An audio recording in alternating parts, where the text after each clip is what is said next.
Okay, hello everybody, I'm Conquering History Games, and welcome back to Livestream number 19 in my... Oh, that's coming in a little tiny bit loud in my head. Like right there. Livestream number 19 in my Suzerain campaign. I just thought I would stream a little bit for another time zone, but also because I had some extra time today, so I'm probably going to still stream tonight, but I wanted to, I figured I might as well also get another stream in here today, because I feel like we're getting closer to the end, but I want to get wrapping this up. Again, not because it's like, oh, I want to be done with this or whatever, but it's nice that, this has ended up taking many more live streams than I had anticipated it would, and I just want to free up that slot for some other stuff. Okay, so let's get briefed on whatever the current situation is. I don't know what's going on now. Things are going good, except for that whole where you've got a deficit going, but overall things are going well. My vice president has scheduled a meeting on the current political situation. I opened the door and entered the room. Lucien immediately stood up. Good morning, sir. We have a long day ahead of us. Let us begin. Is it? Updates on the current political situation. Mr. Holes approached to me that he's almost done finished drafting his new plan for the economy. He said he wanted to solidify the plan before it's presented to you. He'll schedule a meeting soon to go over our options. Good ideas, better outcomes. Moving on. The changes he ordered to the Supreme Court have now been implemented. Mr. Ovid Grescher has begun his duty on the Supreme Court as a justice. He is a seasoned veteran with a career in law spanning more than 30 years.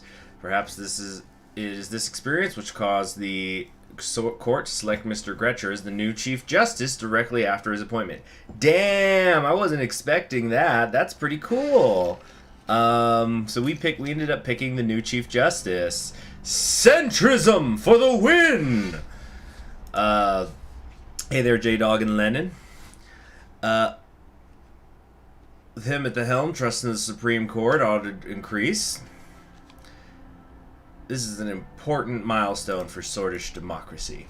Certainly a large step forward. He closed the folder and put away the documents. That is all for the court updates. Moving on. Next, it's time to talk about our election prospects. He took out a new set of documents. I caught a glimpse of colorful charts and graphs. I just received the results of a voter poll commissioned by Peter Vector shortly before his departure. Hold on, I gotta move some things on my desk. Move that. Move this. Ooh. There we go. Got myself some tea here today. Ah, very nice. To put it in plain language, it's not promising. Bad, even. The USP stands to lose up to 20% of the vote compared to 1953. Tell it to me straight, we still have a chance. We still have a year to gain more votes, but we've got to think strategically. Fortunately, your new vice president also happens to be an excellent strategist. I get it, Lucien. I'm glad I picked you. As am I, sir. Lucien shuffled some pages around. Looking at the demographics of the voters polled, our support among conservatives has plummeted. We can no longer count on their vote at all. The liberal base appears divided, but you do have a considerable number of supporters there. For better or worse, quite a few nationalists appear on track to vote for you. Really? I wonder why. I guess I have been helping the nation through my welfare programs. See, because people think that nationalists aren't in favor of welfare. That's not always necessarily true. You can... Heck, it's an argument. I think we talked about this with the Lilius thing, where I was talking about how she was making the nationalist argument for welfare for our own people, but turning away immigrants. But she was arguing in bad faith because like nothing she had done up to that point had ever indicated to me that she was in favor of welfare anyway. But yeah, you can kind of make what's the saying, right? It's you can have a welfare state or you can have open borders, but you can't have both for long. So I've been increasing the welfare to our own citizens quite a bit, so I guess that's why the nationalists some of them are liking me.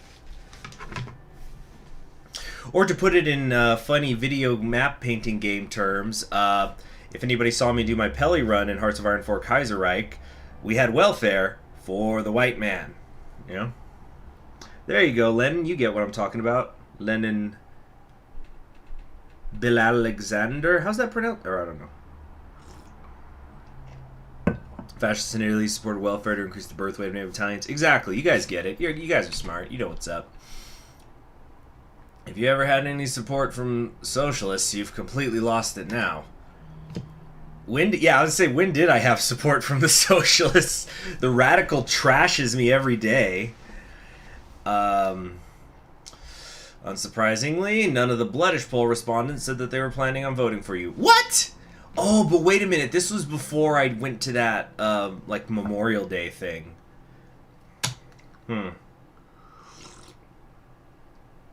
Lastly, we can't expect votes from centrists and unaffiliated voters unless we do something to win them over.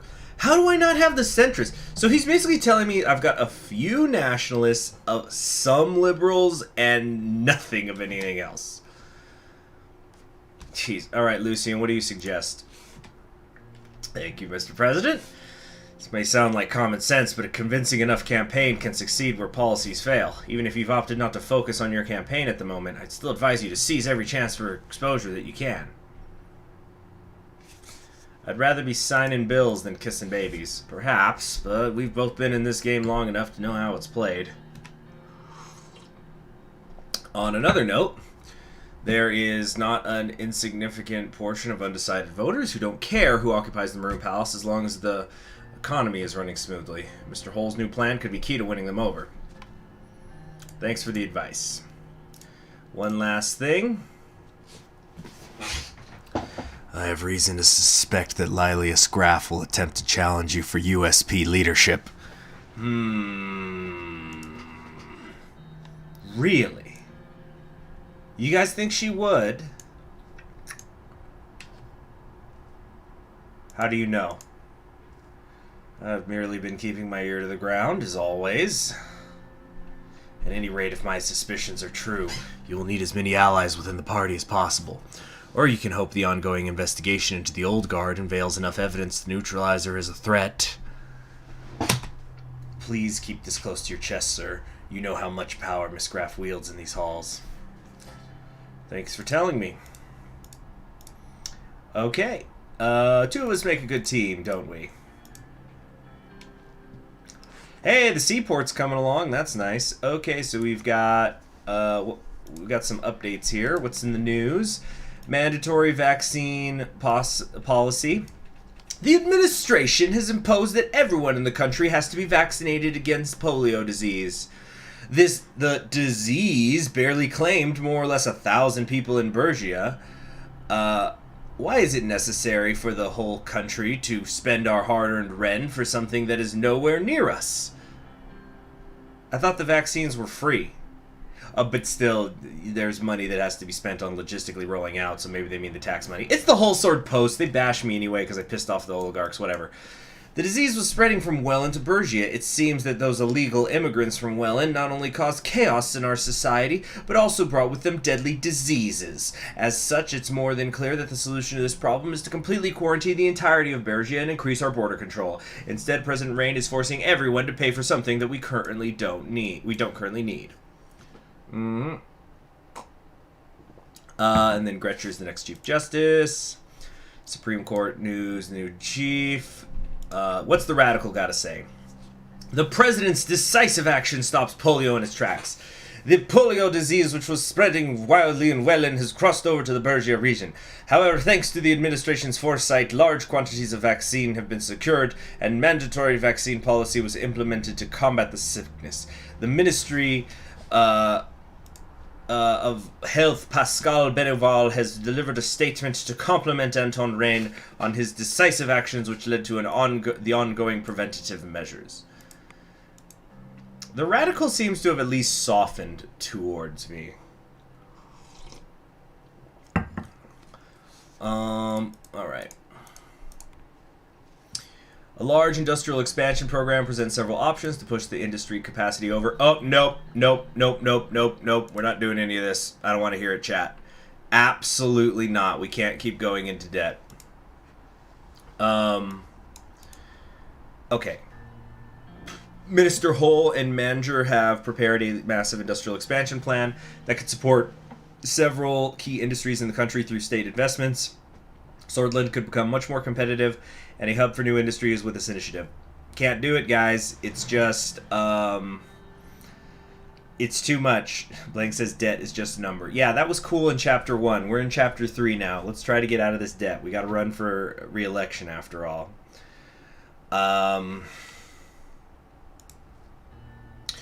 Oh, so speaking of the military, somebody, I got spoiled on, well, I don't know if spoiled would be the right way to say it. I guess it was a spoiler in the sense that, like, I got told something, but then I was told that that's not how it works anymore anyway. But, what I found out, this doesn't have to do with this, but it's because I saw military. Apparently, the way that the game was initially set up, it almost didn't matter what you did. Not entirely, but it almost didn't matter what military things you did, like in terms of the, you know, conscription and stuff like that, as long as you listened to Joseph's military plan once the war actually began. But they changed that, so now it's much more complicated. So I guess that's not really a spoiler, but I guess before it was just too easy. It's just like, oh, none of these decisions matter except for the last one. But now it's like a lot of the things that you do throughout the game leading up to the war, if the war happens, all have significance, which is good. But here was the other thing that kind of got spoiled for me. So apparently, the path that I've been on, what did the person say? They basically said that they weren't sure because I had started this save file on a previous update, how it was going to work. So basically there's going to be a decision much later in the game if we end up going to war, which I'm pretty sure we will. That there's a way to make the decision that works with how the war worked when I started this game, but since there's been an update, it might not work that way anymore, and it'll actually end up with me losing. So we might lose this via war because we got hurt by the update. Anyway, what path am I on? I'm on like reformist centrism. Don't expand. Or what do you mean? Be more specific, Blank, please. All right, what's going on in the judiciary? Yep, there's Ovid. Very cool. What's that little purple thing? Do you guys see that? There's like a little purple thing here between the blue and the yellow. Anyway. Hold on. I know it says continue, but something's going on over here. Polio disease controlled. He stated we had Pascal Benival.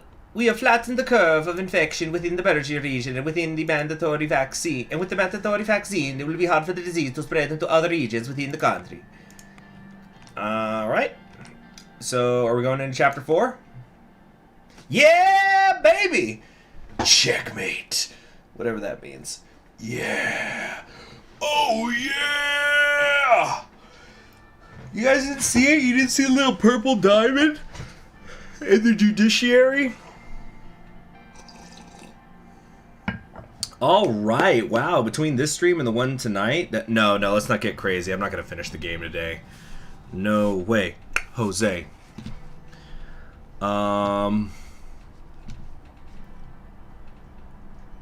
Let's see here.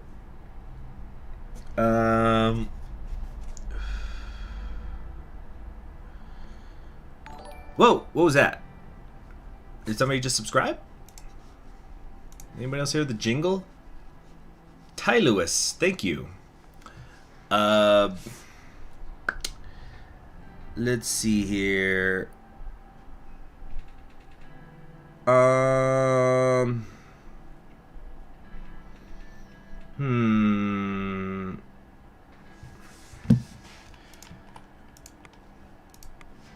Hegel would take all the necessary steps to prevent mass atrocities committed against the islanders. We really need something that's gonna... We need to negotiate something here. This is getting out of control. We're gonna end up in war over this fucking island instead of Rumburg.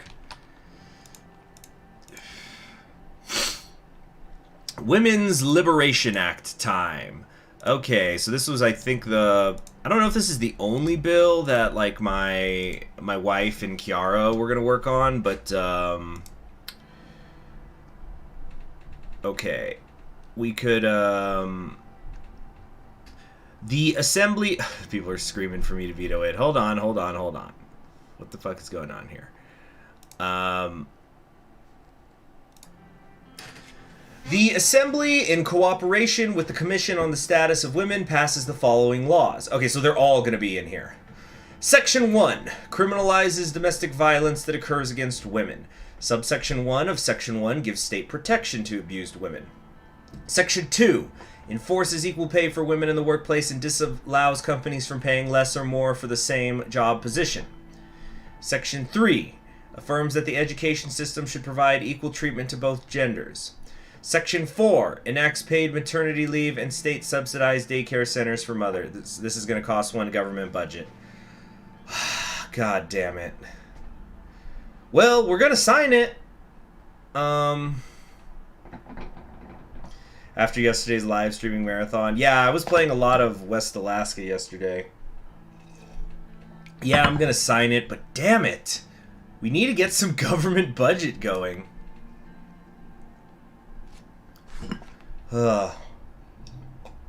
It's probably gonna... That might have actually just sealed the election for us, because we've been painting it as an economic thing. It's gonna give us the progressives, reformists, the women, and whatnot. Excellent women's rights. Women's rights in Sorland have been changed drastically for the better since we took office. Women experience equal pay at work and enjoy payments during maternity leave. Women can feel safe at home, for they can pursue legal protection in the case of domestic violence. Active Policies, Women's Liberation Act. This is just the text of it again. Okay. All right. Simping for your wife, shaking my head. That's like the new version of that old Simpsons joke where the bullies catch Nelson kissing Lisa, and they go, "Nelson, you're kissing a girl? Ugh, it's so gay." End of day at home.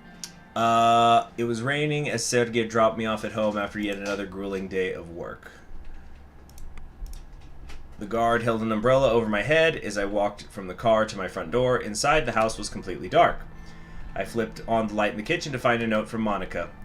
Kiara had called her in for a last-minute women's rights meeting. She dropped Diana off at a friend's and left me some food for reheating. I took the pot out of the fridge. It was filled with an unidentifiable grayish-looking stew. Ew. Evidently, Monica's excellent cooking had been the first casualty of her political career. Let's see here. Let's just order a pizza.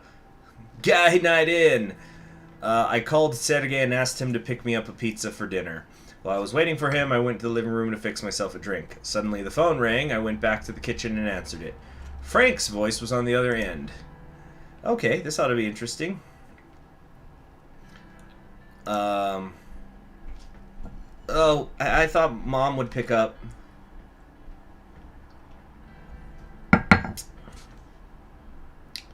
Sorry, you're stuck with your old man. I didn't mean it that way. I just figured you'd be working. There was a long silence. I got that record you sent me. Not bad for old folks' music. Peter thought you might like it. How's Uncle Peter doing? Oh, he's seeing a therapist. Let's see here. Nicholas said he got someone pregnant. I swear to God. Oh my God. It's like, hey, Dad. You want grandkids, right? He's like, yes, one day. One day far away. Certainly not in 9 months. Anyway, Frank, what did you have to tell me?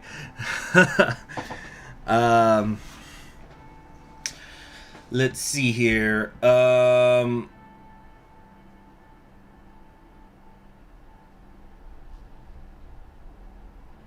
Do you even know what he did? I get it. You don't want to talk about it. Some of the profs here were hoping you'd hire a new VP who'd push you closer to millennialism. Let's see here. The cabinet chooses the candidates, Frank. I didn't have many choices. Let's see. Have the equality lunatics gotten to your head already? Picking up any useful ideas over there? So how do you find the land of socialism? Yeah, let's ask him. As a centrist, I have no opinions on anything. So, I need you to tell me, Frank. Let's see. I mean, they're obviously doing something right, but I guess you don't feel the same way since you made that deal with Lesbia. Let's see. You never paid attention to my politics back at home. That had nothing to do with my personal politics. It was simply the most convenient thing. I sent you over there to get a free education, not fill your head with contaminated propaganda. Right. Dad, I got a tattoo. Yeah. Let's see. You never paid attention. Yeah, this is the real question. Like, you never paid attention to my politics back at home. Son, you're supposed to, in this house, we just grill for God's sake. Yeah, well, people change. My head's been stuffed with sordid propaganda since the day I was born. Right now I feel like I'm thinking clearly for the first time. Let's see. If you like it over there so much, don't bother coming home. Goodness. Don't come crying to me when you're stuck on the bread lines. I'm happy you're opening your mind. Just stay away from reefer. Just be careful, Frank. I don't want you getting brainwashed there. See, so you don't bully your son.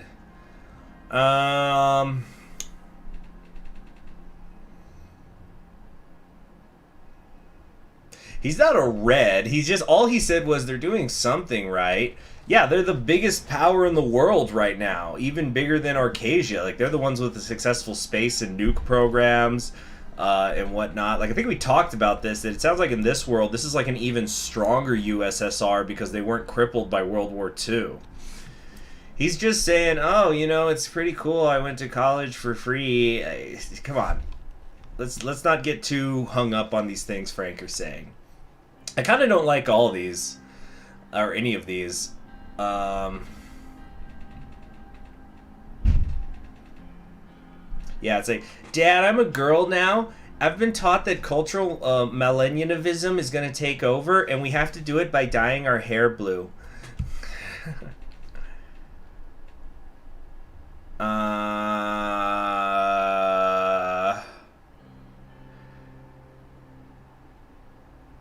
If you respond to him more harshly, he might turn more to the left. Hey there, Porky.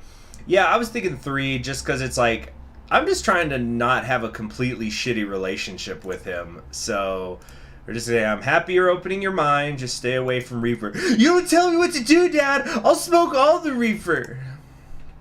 The doorbell rang. Sergey was here with my pizza. Good catching up with you, Frank. Yeah, okay. Bye, Dad. We both hung up. I let Sergey in. The pizza he'd brought was gargantuan. Oh, let's have a friend thing. Sergey, would you like to join me for dinner? I think there's a football game on. It would be an honor, sir. I brought the pizza into the living room and opened 2 beers. Sergey and I sat down and ate together by the flickering light of the television. Oh, well, isn't that nice? Sergey, you're 10 years older than me, but you're the son I never had. I don't know how old he is. Let's see. Oh, anti-corruption raids. Been very efficient in busting the most powerful and corrupt, which have deterred many other individuals. Oh, I think the Morna port just finished. Extensive infrastructure investments by the government have completely overhauled the transportation network in Sorland. What happened to the economy? What happened? It just broke. I just lost like 3 bars. Why? The port just finished. This is bullshit, man. Ugh.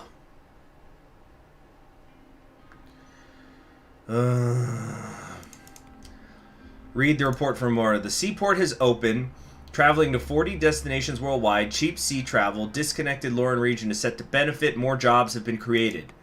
Is it just because the budget went down? Wait, why did I lose 2? I thought didn't I only lose 1 before? What just happened? What the fuck? Check the newspapers. Okay. Election campaign is ramping up. USP appears to be the most prominent. The grand opening. Large corporations are expressing gratitude toward the administration. Yeah, even the oligarchs like me. President's or how much was that pizza? That was an expensive pizza.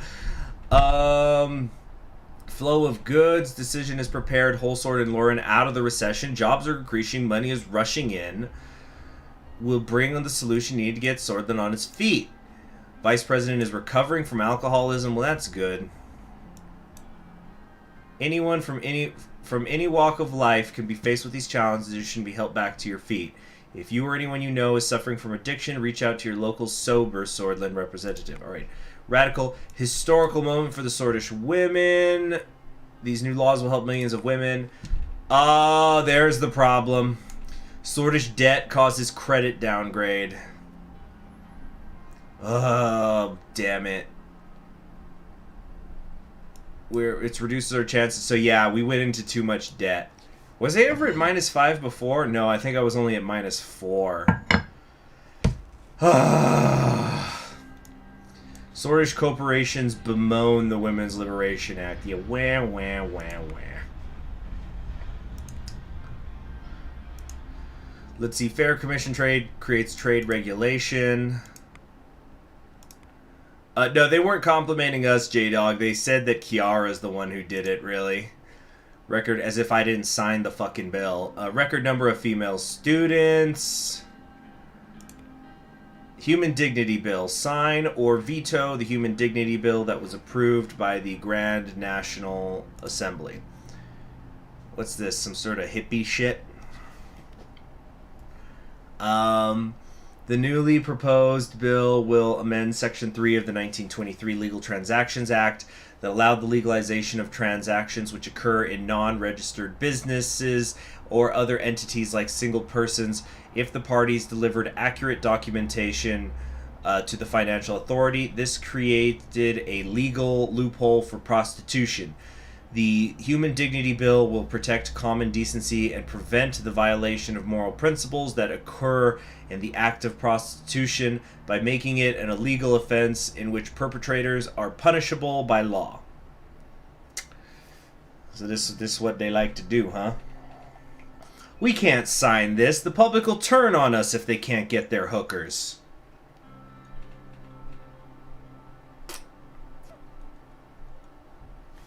Yeah, I'm going to veto it. I'm going to veto it.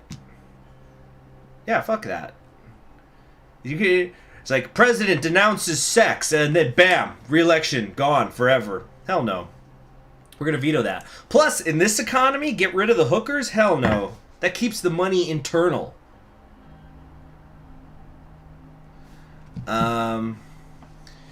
Let's see here. Protect Swordish sex workers. President Rain has vetoed the Human Dignity Bill. This bill would have seen sex work become an illegal offense and punishable by law. Sex workers already face high levels of discrimination.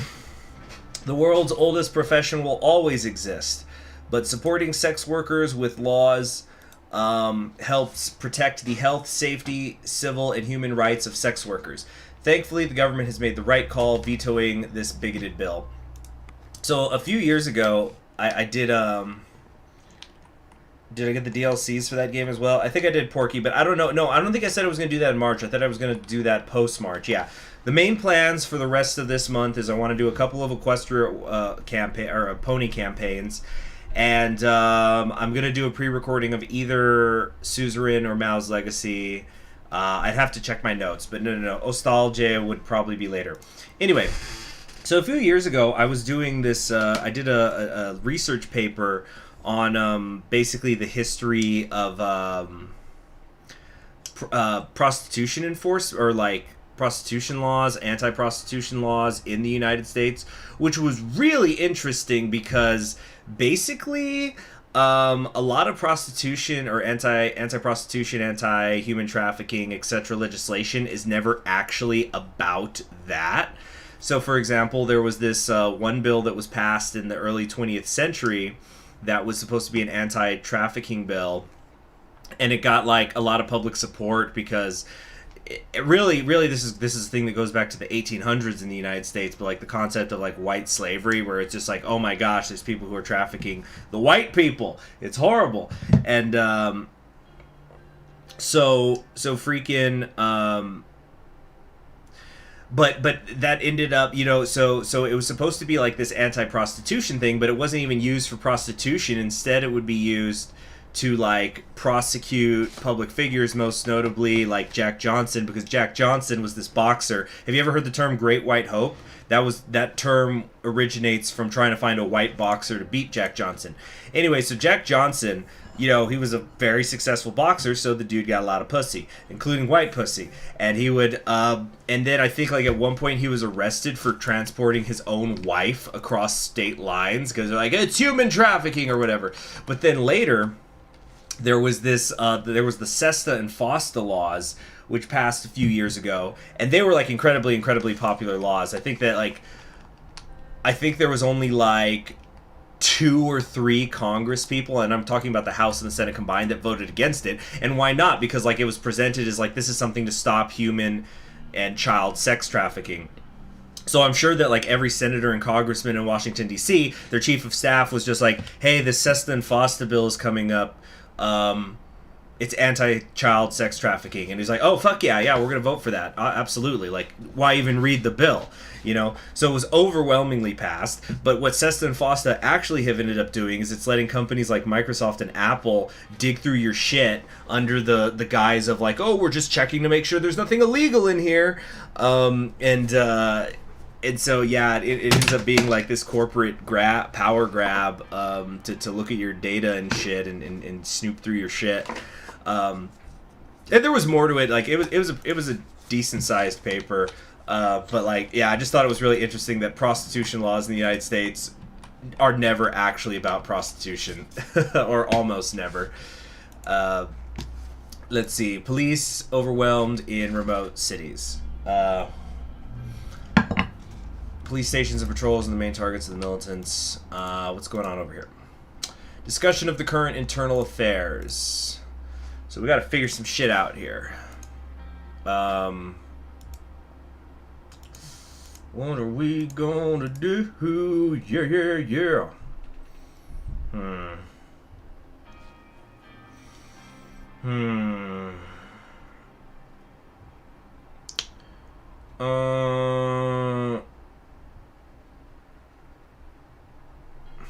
I straightened myself on the sofa next to the fireplace and looked at Manso, who was sitting on the couch across from me. He was here representing all 8 bloodish members of the Assembly. Okay, what's this in the journal? Oh yeah, it's just a little. Vetoed the human dignity bill. He had dark creases under his eyes from lack of sleep. As I said earlier, we've been working on this bill for a long time, Mr. President. I've always done my best to represent my people, only to keep getting blocked in the Assembly. We can't have the same happen again. I've always brought my people's concerns to the Assembly and raised my voice whenever our rights were in question. All we ask is that the Assembly at least have a proper discussion. But all that we get is disrespect. MPs shouting racial slurs at us, not allowing us to speak. It's not only the National Front, it's the USP. He sighed.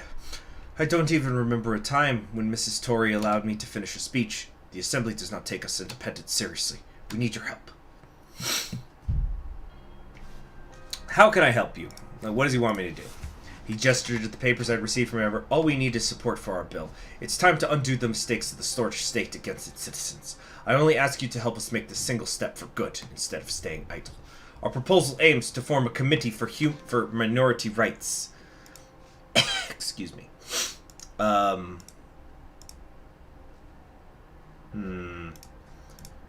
it will lift the ban on the Bloodish Freedom Party, as well as giving amnesty to all who were arrested for having ties to it. Their families are still waiting for them in Bergia.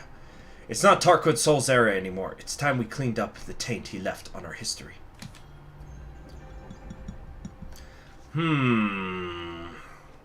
This is gonna turn the conservatives on us, but I think I think the conservatives are already gone, because I think if we had reformed the Constitution at all, they were gonna turn on me.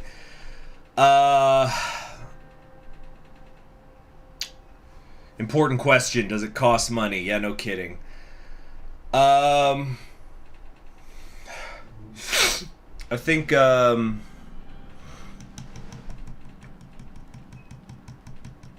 think we're gonna go with this. Like, the conservatives are gone. They're gone. It's just like, no, no, you're not kissing Sol's ass every step of the way. How can you do this to our country? And so they're already gone. We're gonna help them out. I agree with you completely. Thank you for representing this noble cause. Glad to hear it, Mr. President. He rubbed his chin. So we have your support? Yes. I'll form the commission and sign your proposal as a decree. The Nationalists would be furious. Oh, we just got an achievement. We are all citizens of Swordland. Let me look that up. Oh, it's when you form the Commission for Bloodish Rights. Okay. I have the achievements open in the other monitor, guys. That's why I'm able to check that real quick. Thank you, Mr. President. He rose and walked up to me. He extended a hand. It means a lot. Thank you. We shook hands. Suddenly, we heard a knock on the door, and Lucian entered. Sir? I'm sorry. I thought your meeting was over.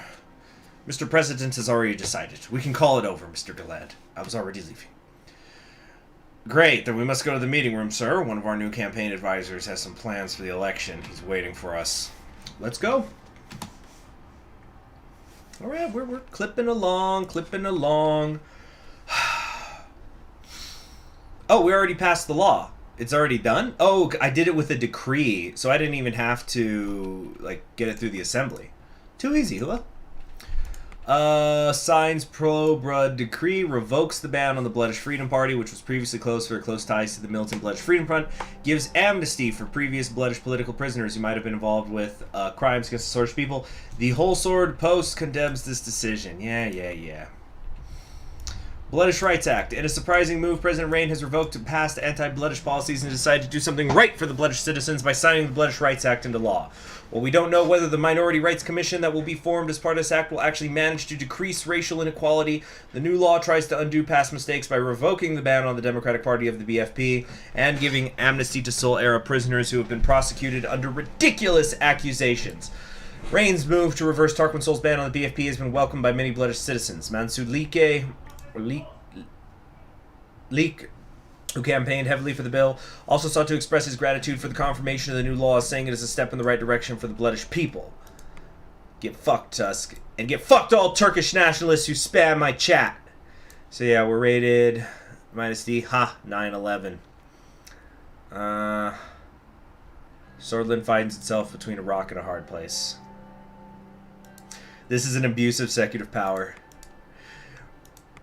Right?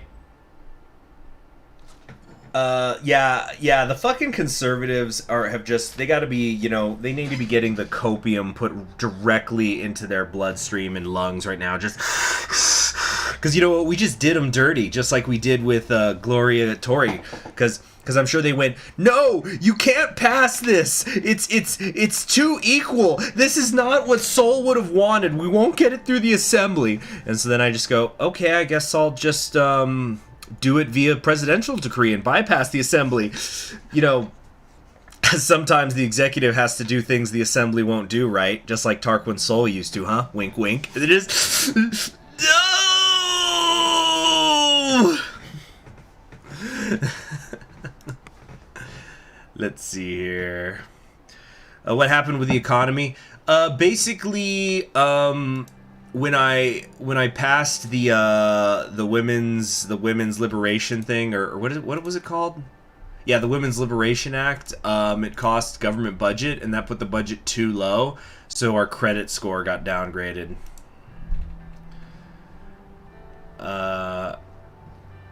I'm an executive order, and I just kind of happen. Let's see here. Rumberg plane warned inside airspace. It violated our airspace by entering the territory of Swordland for 2 minutes, left after issuing a radio message. Oh, crap. I think the war's coming, guys. Well, we are in Chapter 4. Whoa! A lot of things going on here. Okay. Hold on. So what do we want to do here? Fund political youth group. What does this mean? Sengens, careful. Careful now. Tread softly. Fund political youth group. Oh, I'm already not going to do this. I see the options. The possibility of funding a political youth group has arisen. This could serve us to extend our ideological reach and even boost our election efforts.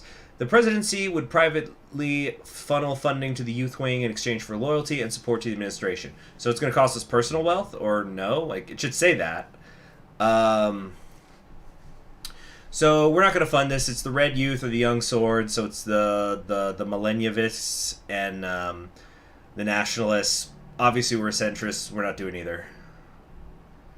Saving the game. Okay, next. Fair luxury tax. Okay, so we have 2 taxes. Ooh, alcohol tax. That's gonna turn people on me. So what have we got here? Let's do, what's the luxury tax first? The Assembly proposes an amendment to Section 6 of the Tax Code of 1949. The FLTA seeks to improve the fairness of the taxation system and increase tax revenues. Section 1 sets a 15% tax rate, which will be imposed on items of the luxury goods class determined by the Ministry of Economy. This encompasses jewelry, furs, sports cars, yachts, private planes. Section 2 of the amendment will establish a 10% estate tax for the conditions of purchase, sale, and transfer of property, in particular in inheritance situations. This will give me +2 government budget. Is CNN radical now? Well, and pass the toothbrush tax. What does that mean? We gotta tax alcohol to make sure it doesn't go back to addition. Damn, I really need that government budget. It's gonna fuck over Tusk, and isn't that the most important thing?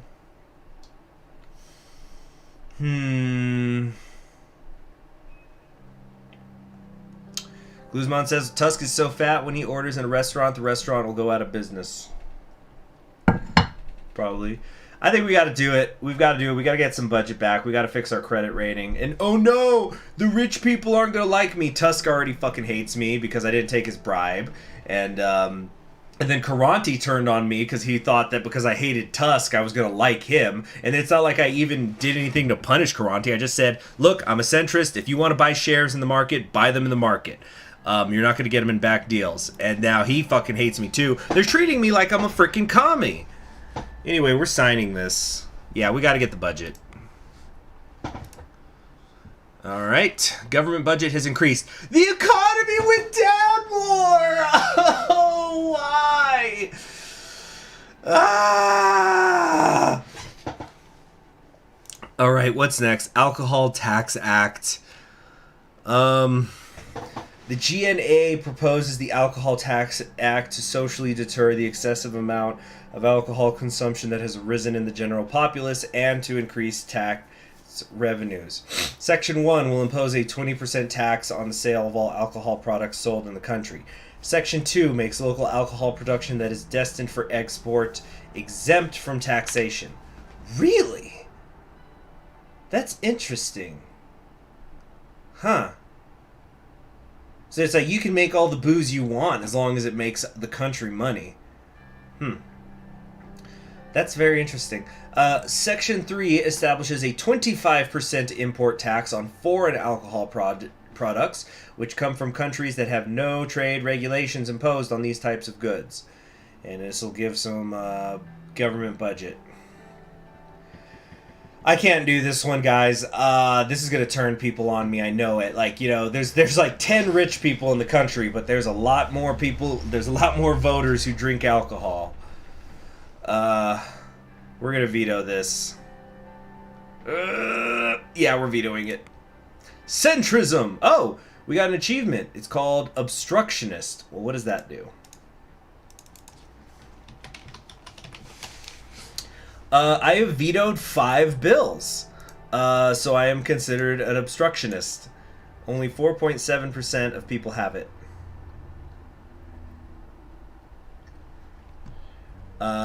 Anyway. Okay. So this is not great, but the port is done and the railway continues to generate the economy boost. It's supposed to do that like every turn, right? So I think we're going to be okay in the long run, hopefully. Wholesale posts, luxury is now taxable. They are determined to steal your hard-earned money out from under you. Yeah, whatever. Don't touch our alcohol prices. There's breathing a sigh of relief. Emergency call on an escalating situation. What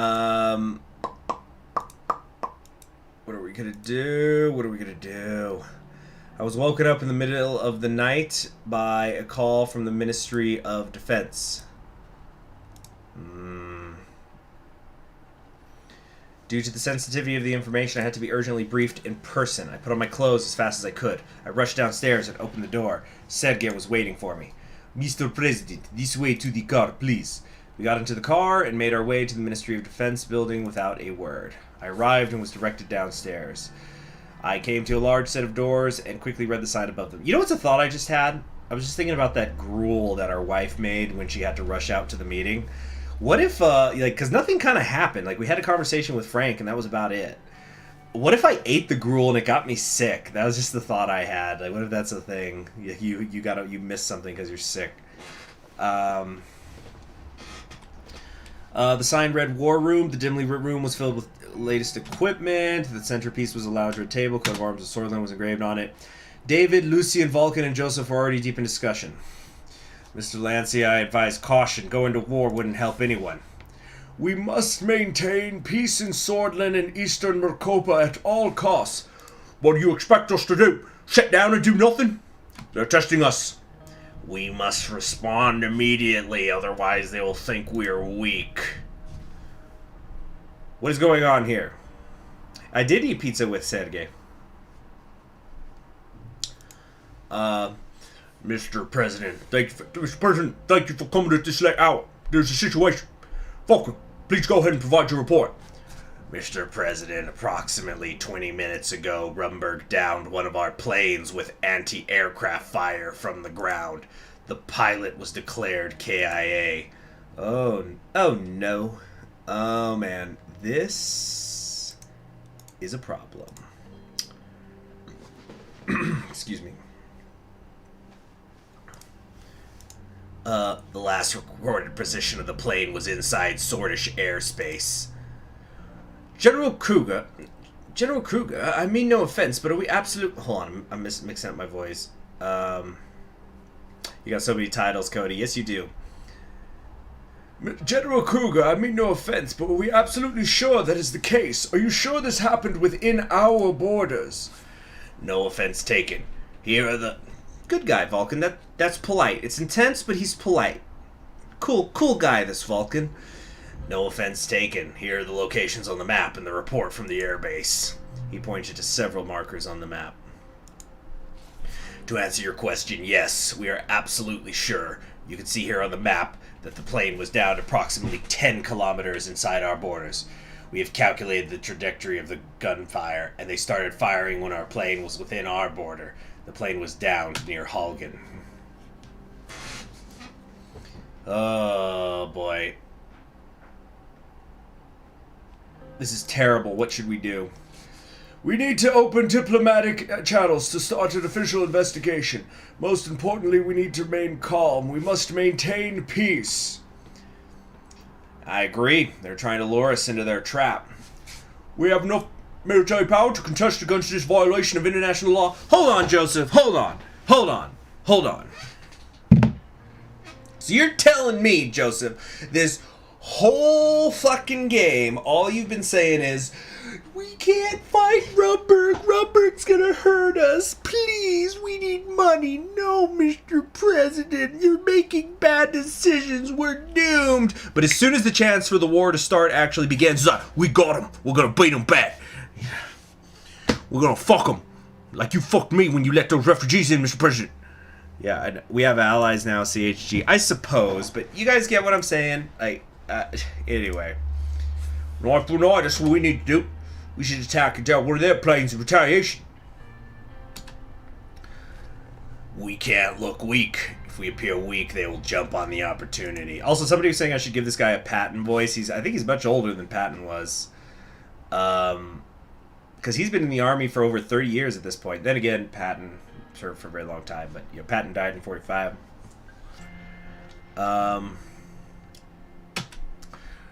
We must order a military retaliation immediately. I agree with you, General. Mr. President, our army is ready to do whatever it takes to protect Swordland. Gentlemen, before it comes to that point, we can prevent further bloodshed by using diplomacy. The room fell silent before Yosef finally spoke up. Oh man, this is an issue.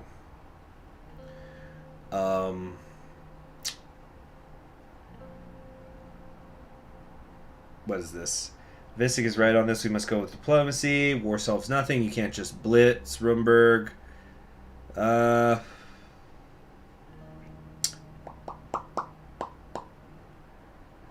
What are we gonna do? I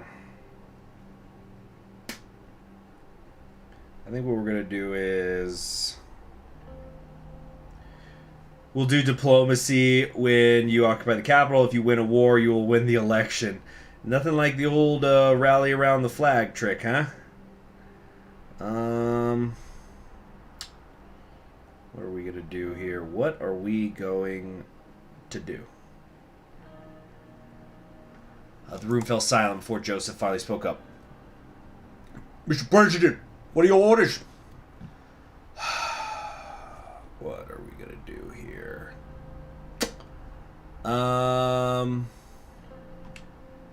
We can start the Swordfish war machine and prepare to invade Rumberg. They will pay for their crimes. An eye for an eye. We will retaliate with equal force to display our strength. Swordland can't afford to look weak. Or we will approach this diplomatically and try to de-escalate the situation by any means. No one wants war. Oh,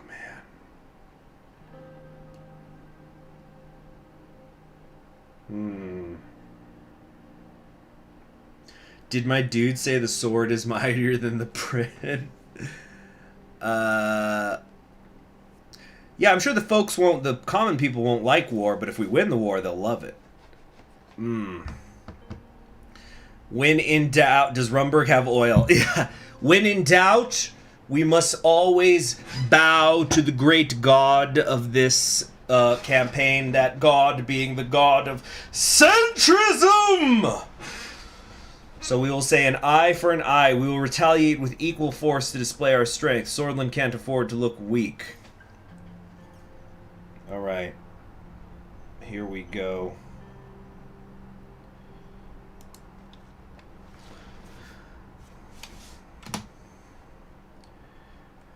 Very well.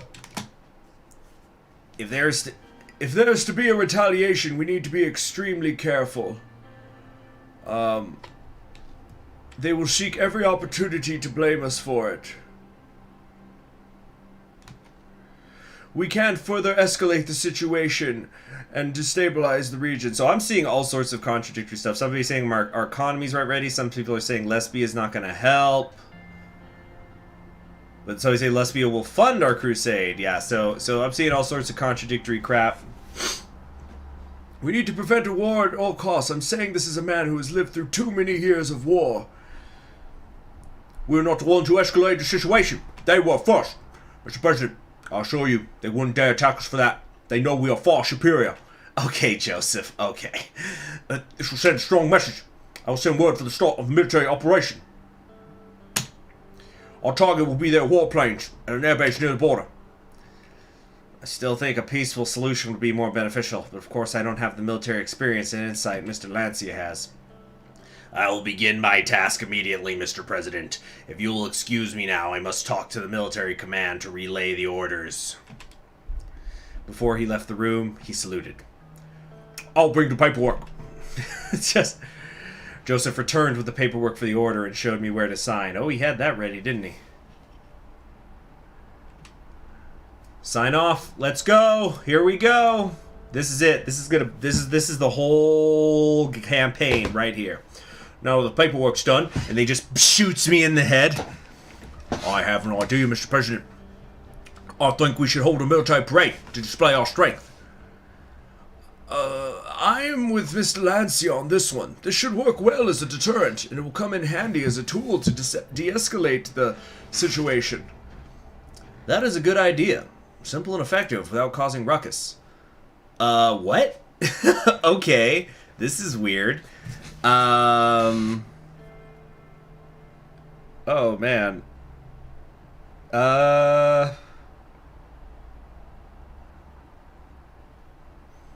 I don't know.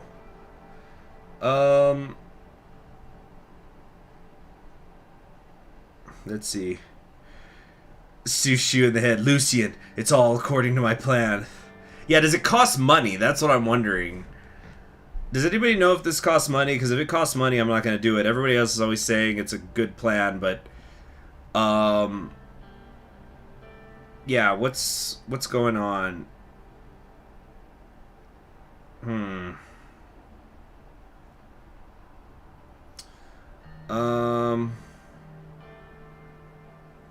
I don't know. It doesn't cost money. I'm seeing one person say it doesn't. Other people saying they think it doesn't. Yeah. It better not fucking cost me money. The economy is just imploding right now because that stupid credit rating. Oh, I'm sure that the if we had appeased the oligarchs, they wouldn't have devalued us. Okay, we're gonna organize the parade. Everybody seems to be for it, so understood. That's all, Mr. President. Like all three of these guys said, yeah, let's do it. So they all have different points of view. I'll keep you updated on the situation. For now, have a good night's sleep. You'll need it. I couldn't sleep at all that night. What's the news? Swordfish plane shot down. It's gonna have severe consequences. Go Malyenovist so you can void your debts. Is that really a thing? Is it? But it's not foreign debt. It's my own personal debt. Or are you saying that if I go Malyenovist, that I could just cancel it? Anyway. Urgent meeting on potential alliances. Oh, can we get more? I was sitting right across from David in the White Room after he scheduled an urgent meeting. I knew the matter must have been serious. He insisted on waiting for Joseph and Lucian, so we did. Lucian entered the room with Joseph on his side. Mr. President, we came as fast as we could. Mr. President, Mr. Rissick. What is going on? We can't afford Warbel in the United States of Russia right now. We're in debt. David cleared his throat. Welcome, everyone. Due to the potential ramifications, I wanted everyone to be present for this meeting. We have received an envoy from Arcasia. They are requesting a state visit. Judging from the current climate, it's not hard to see what this is about. What is going on here? Let me check something.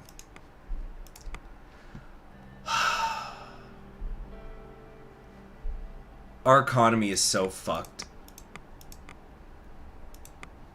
Just there's so much. If you join the CPS, they pay off your debts. Oh, okay, interesting. But, The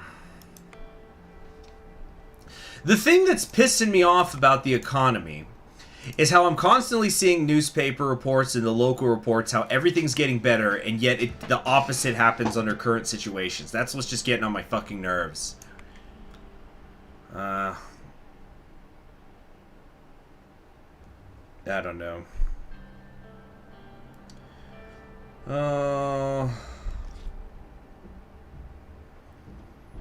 I just don't know. I don't know. Dylan98 says, are you straight or super state CHQ? I don't even know what that means. Let's see. ATO is always... Oh, there's the alert. Yeah, so anyway, thank you for the super chat, Dylan. ATO is always trying to expand its influence. After all, they will most likely try to convince us to join. In addition, as part of this state visit, White Walker will, of course, meet with you in person, Mr. President.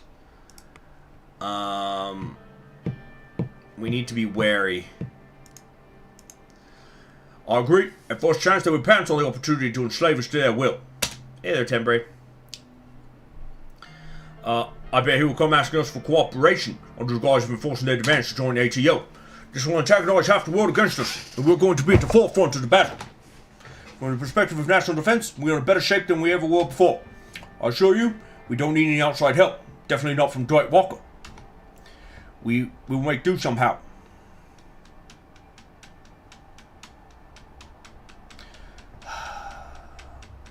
There's no war if you join the ATO, but we've already chosen to be non-aligned. That's been the one of the central premises of the entire campaign.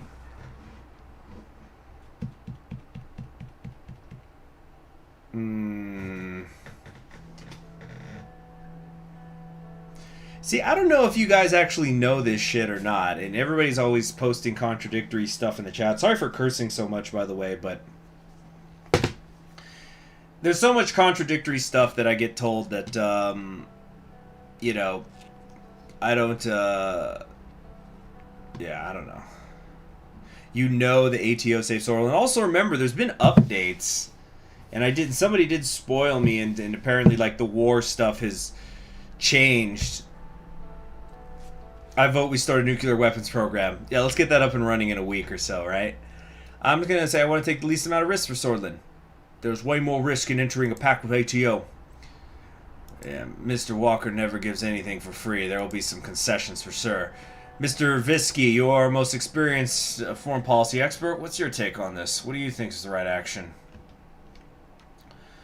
World tension is increasing rapidly, Mr. President, and I am worried about the future. One misstep and the whole world might be engulfed in chaos. I'm afraid it might not be possible to stay neutral in this case. Our geopolitical position is simply too important. Soon we will have to take a side. If we don't pick a side, we may end up right in the middle of a potential conflict. I am of the opinion that this is an opportunity that we can't miss. It all boils down to your decision, but I say we should at least listen to what Dwight Walker has to say. Lucian, what do you think? You're the centrist. Well, you heard our experts. You're the one who has to decide, sir. Fuck, I was hoping there'd be something where we can at least invite him in and talk. Oh, man.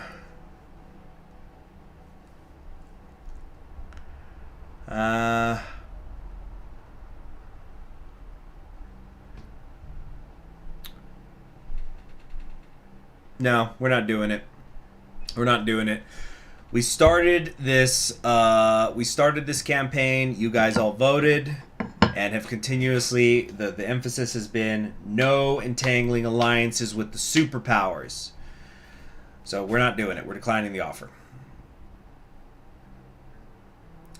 I don't want to involve ourselves.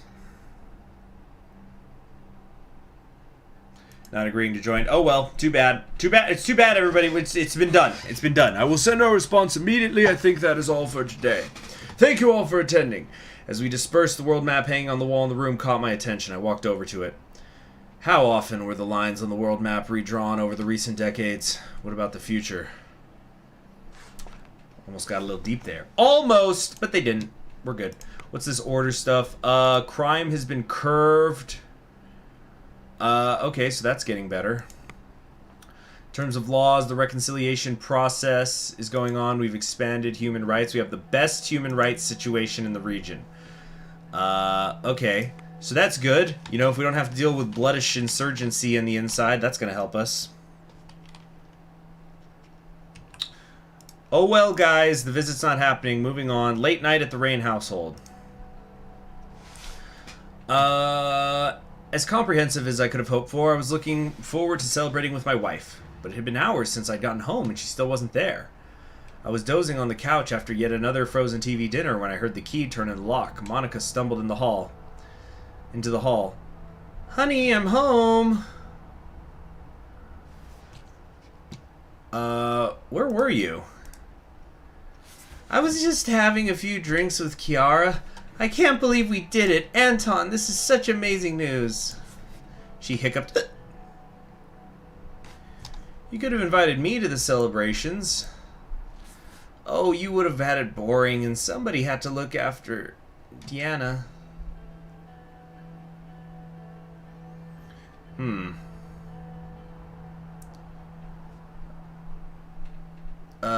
Anyway, sorry. Oh,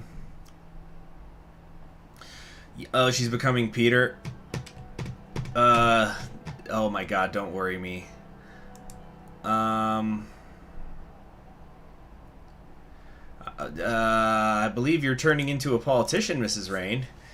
Get used to it, baby. Seriously, Anton, this is what I want to do. I've never felt so alive. Oh, that could have been worded better. What's this? Show her the framed photo you took from your old office. Okay, yeah. This. I can feel the tension building. Is it just me? Let's show her the photo. I opened my briefcase and pulled out the photograph. Yeah, I thought the drinking part too, but pulled out the photograph I'd taken with from my old office on that fateful night with Peter. Oh, wow, look at us. Oh, we got an achievement! It's called I Still Love You. What does that mean? It doesn't, there's no description on it. Okay, I guess it's just for showing the photograph. Let's see, because it's like, we're still together after all these years.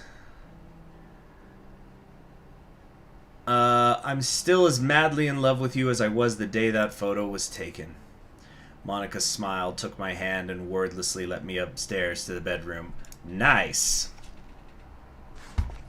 That's good stuff. As long as the going out drinking, not telling, it was a one-time thing, it's fine. So the codex is just updated. New party leader, Fethe Ejal. Swordish writer, politician of bloodish descent, strong supporter of socialism.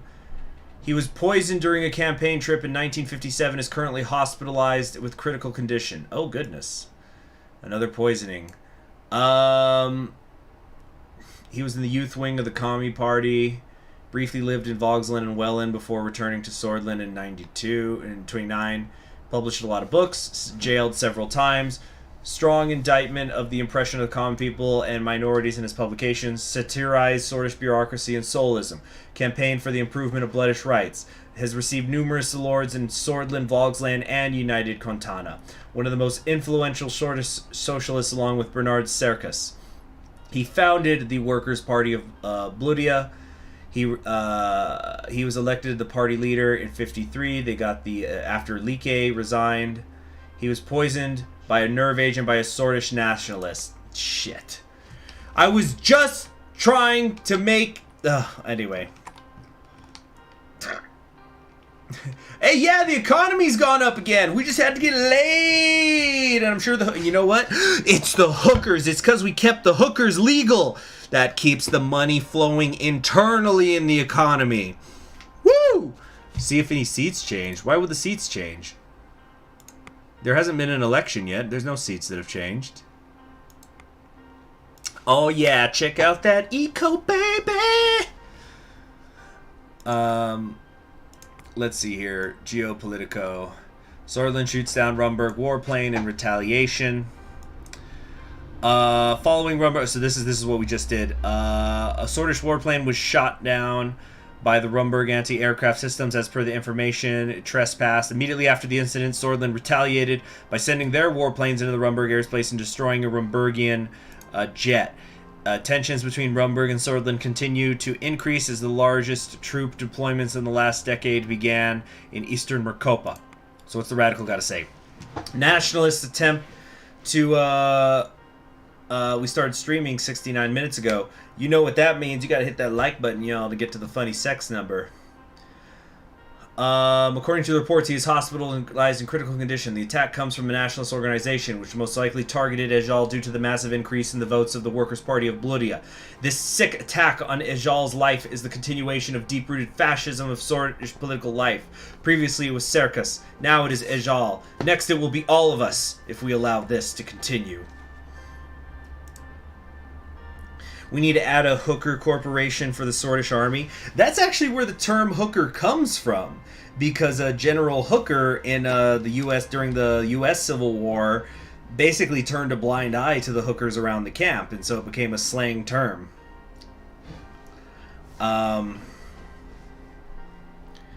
Let's see here. Did frozen TV dinners exist in the 50s in Swordland? No, I don't know. Worker, it's kind of some other things going on right now, Gluzman. Workers' Party leader poisoned. According to our sources, he was taken to a local hospital in Sarno, where he lies in a coma. Officials from the police said that investigations are underway to find the attackers. Kebner is condemning me because I unbanned the Bloods, a separatist political movement with an aim to destroy the Swordish nation. The political wing of the BFB, they are murdering babies in Bergia. Oh wait, no, yeah, this is Kebner speaking, right? President Rain has just made the worst mistake of his term by revoking the ban on the BFP. We know they are the political wing of the BFF, who are murdering babies in Bergia. He cannot say beyond his own desires. Largest military parade ever. The parade set to clear, everybody's cheering, and send a message to our enemies, beware. We've unbanned the Bloodish Party. Whole Sword Post condemns this decision. Yeah, wah, wah, wah, wah.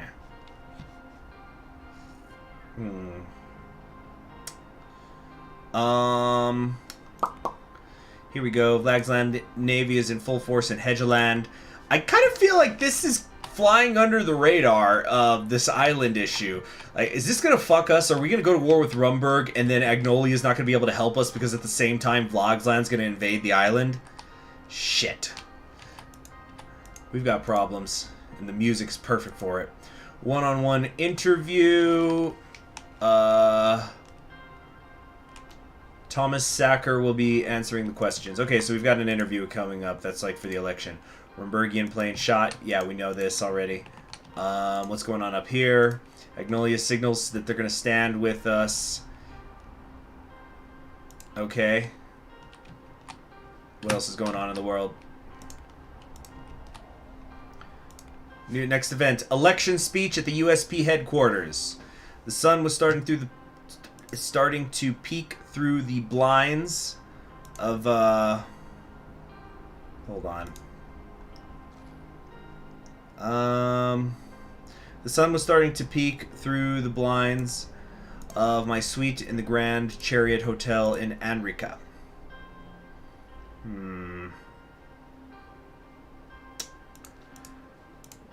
I hadn't slept at all that night. I was too busy thinking about how I would rally my party's conservative base at today's election kickoff. I was just pulling on my clothes when two soft, sharp knocks came at the door.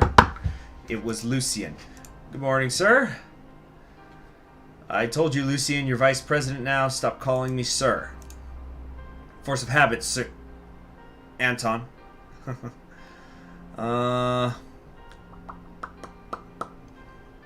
do we want to do here? He unclasped his briefcase and took out a small disc-shaped device. After scanning the room with it, he gave a satisfied nod.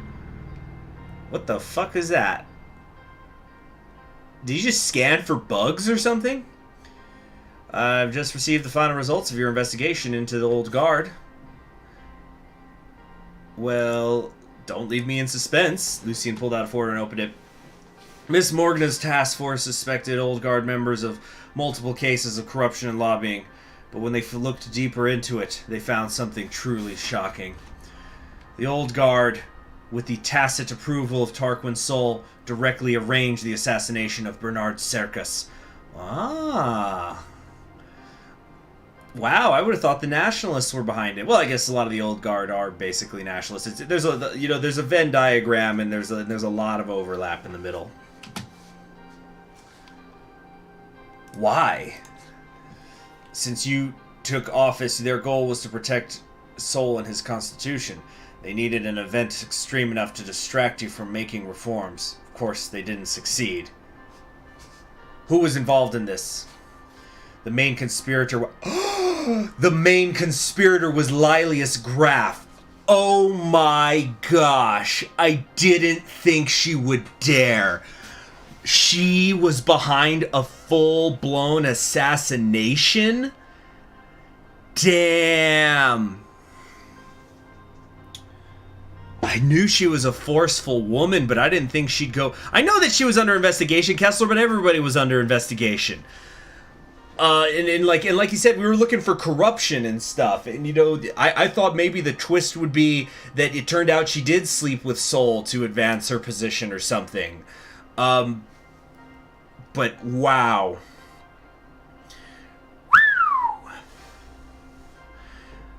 She's behind the assassination and the chaos that came with it. This is like in A Song of Ice and Fire when you find out that Jon Arryn was killed by his wife and not the Lannisters. Wow. There are dozens of assembly members and thousands of government officials who may have been aware of the assassination and helped cover it up. Excuse me. Did you just say thousands of government officials? That's probably a little bit much. I'm sure somebody would have squealed. Thousands? How many people do you need to assassinate somebody? How do thousands of people get in on that? Let's see. What do we want to do here? Do we want to go directly after Lilius, or do we want to go after everybody? I think if we go after everybody, that's going to kill us in the election.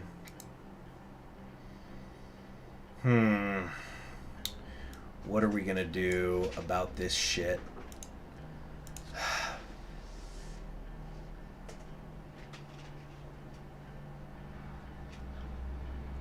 You need a couple people to kill someone, but way more to cover it. But still, I'm just saying, like, how is it 1,000? Hopefully Carl's not involved. No, I don't think Carl's involved. You know what? We've got to make an example. Tenbray's right. We need to make an example of her.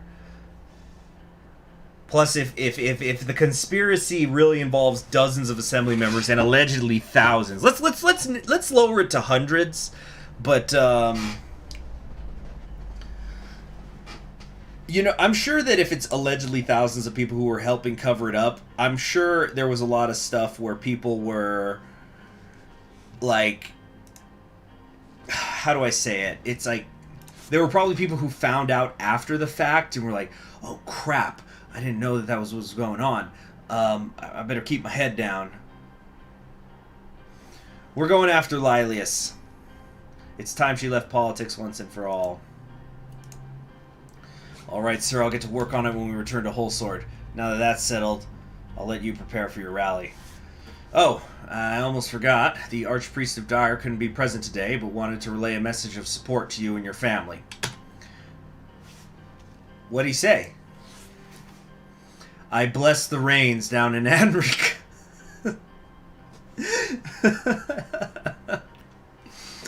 That's cute. That's how you do comic relief, people. Freaking... Okay, how long have I been streaming? Did we abolish capital punishment? I don't remember doing that. Was that a thing? I don't remember there being any capital punishment stuff, but yeah. This entire game was crafted just for the line, I bless the rains down in Anrica. Somebody woke up in the middle of the night and they thought of something and they wrote it on a piece of paper next to their bed, and this entire game was then designed as a result of that. From that scribbling on a paper in like 2018. Confirmed. That's my headcanon, and as we all know, headcanon is real canon. Okay, here's what we're going to do. I'm going to take like a little 2-minute break. Actually, let's make it 5-minute break. We're going to do a 5-minute intermission, and then we're going to come back, okay? Let me find some...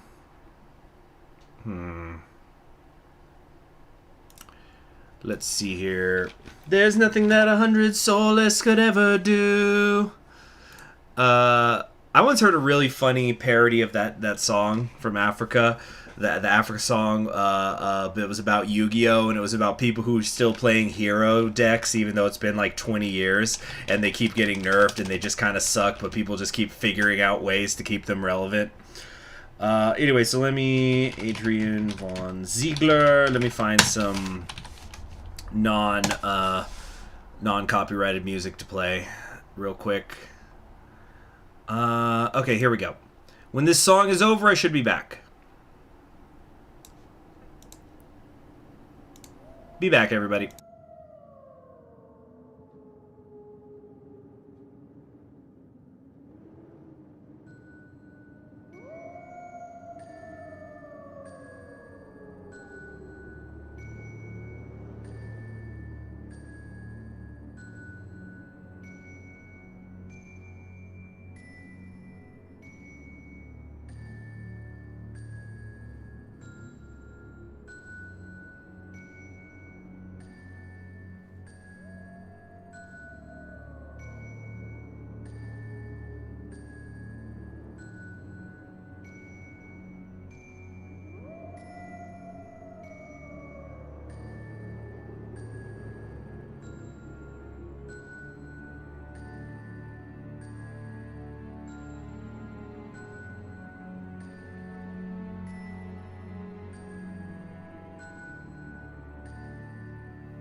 Okay, everybody, we're back. Intermission is over.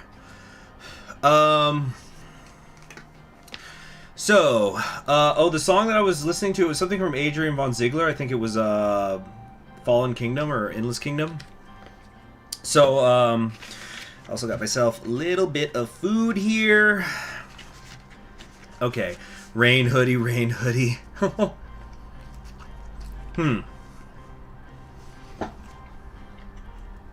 So where were we? Oh yeah. I bless the rains down in Anrica.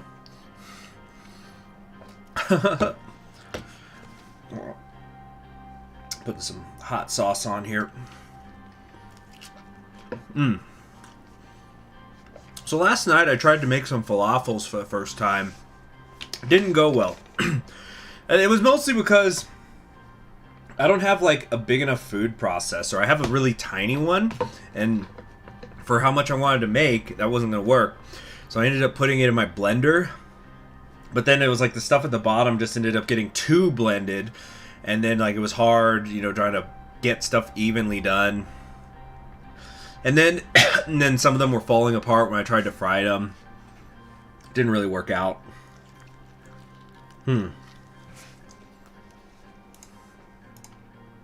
Let's get moving here. There was a Swordfish flag and a giant banner that read. So this is this is at the conservative meeting.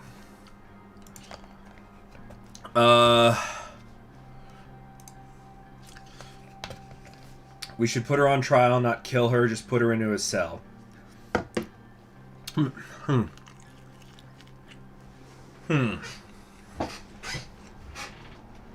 Let's do victory is close. Can't go wrong there, right?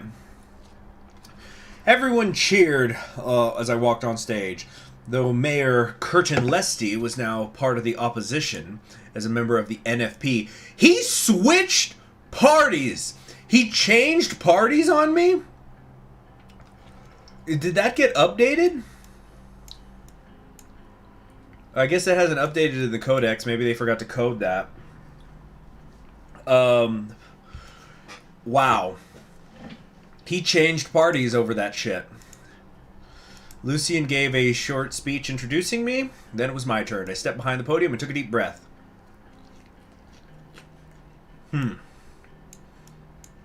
So, is this a public event or just like with the party?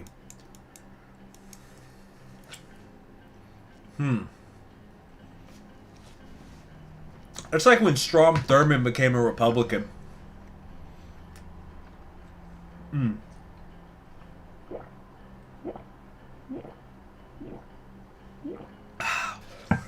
CHG drinking water ASMR. Drink water.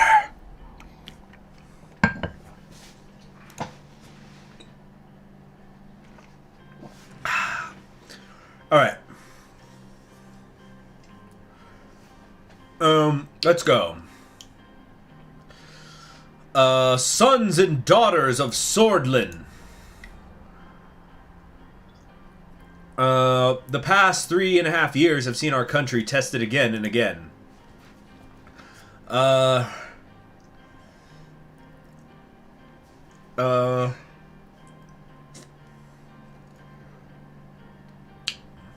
Yet Swordlin, embrace my inner pastor. I think canonically we are a part of the religion. Yeah, let's lean into it. I stand before you now, ready to pledge myself to God and Swordlin yet again.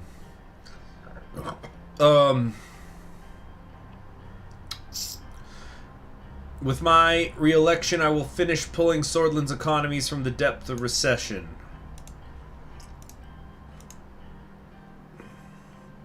Under my presidency, Swordish citizens have united like never before. We have brought change. Oh, dang it. No, they're not going to like any of these. I look forward to presiding over the implementation of my much-awaited constitutional reforms. I remain committed to stamping out the corruption that has plagued Swordish politics for too long. Thunderous applause erupted. Okay, I think we phrased it all to make it work. Instead of saying, you know, even in my government. Instead I said it's like, you know, you gotta, even though you're the president, you gotta act like you're not even a part of the government. You know, that's the trick.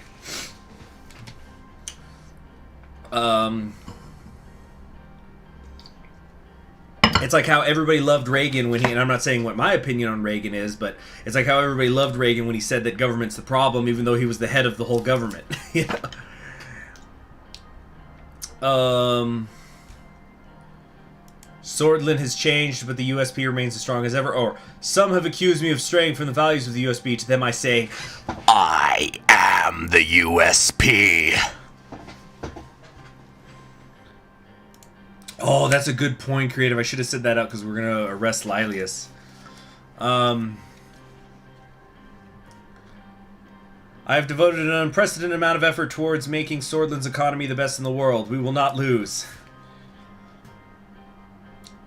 I and Vice President Gallade will lead Swordland into a bright new era. A roar shook the hall. Yeah, just release the boars. That's if they didn't applaud, Hob. Then I would have released the boars into the hall. Just... It is time, my fellow swords. A new dawn is upon us, and it begins right here and right now. A Morgna Vescor. The audience enthusiastically finished the saying as streamers shot out of cannons behind me. My re-election campaign had officially begun. I stepped down from the podium. Alright, well, that was good. And the economy's in the green again, baby! Fuck the oligarchs giving me bad credit. I am the USP reign before being assassinated. The codex entry has been added for Lilius. But hold on, what's over here? I ordered the arrest of Lilius Graf for her hand in Bernard Serkis's murder. Dismissed from her post as minister, arrested under charge of treason. What's going on over here? Wait, what's this judicial rivalry? Who has the higher legal authority? Oh, who gives a shit? The Bergia economy is stabilizing. I see that they've used both spellings of stabilizing here. Lucian will take Lilius's job. It's all part of the grand Kikaku. But seriously, who's in charge there now? No, it's empty. Sorry, guys. We're not going to get the Lucian cabinet Hydra just yet.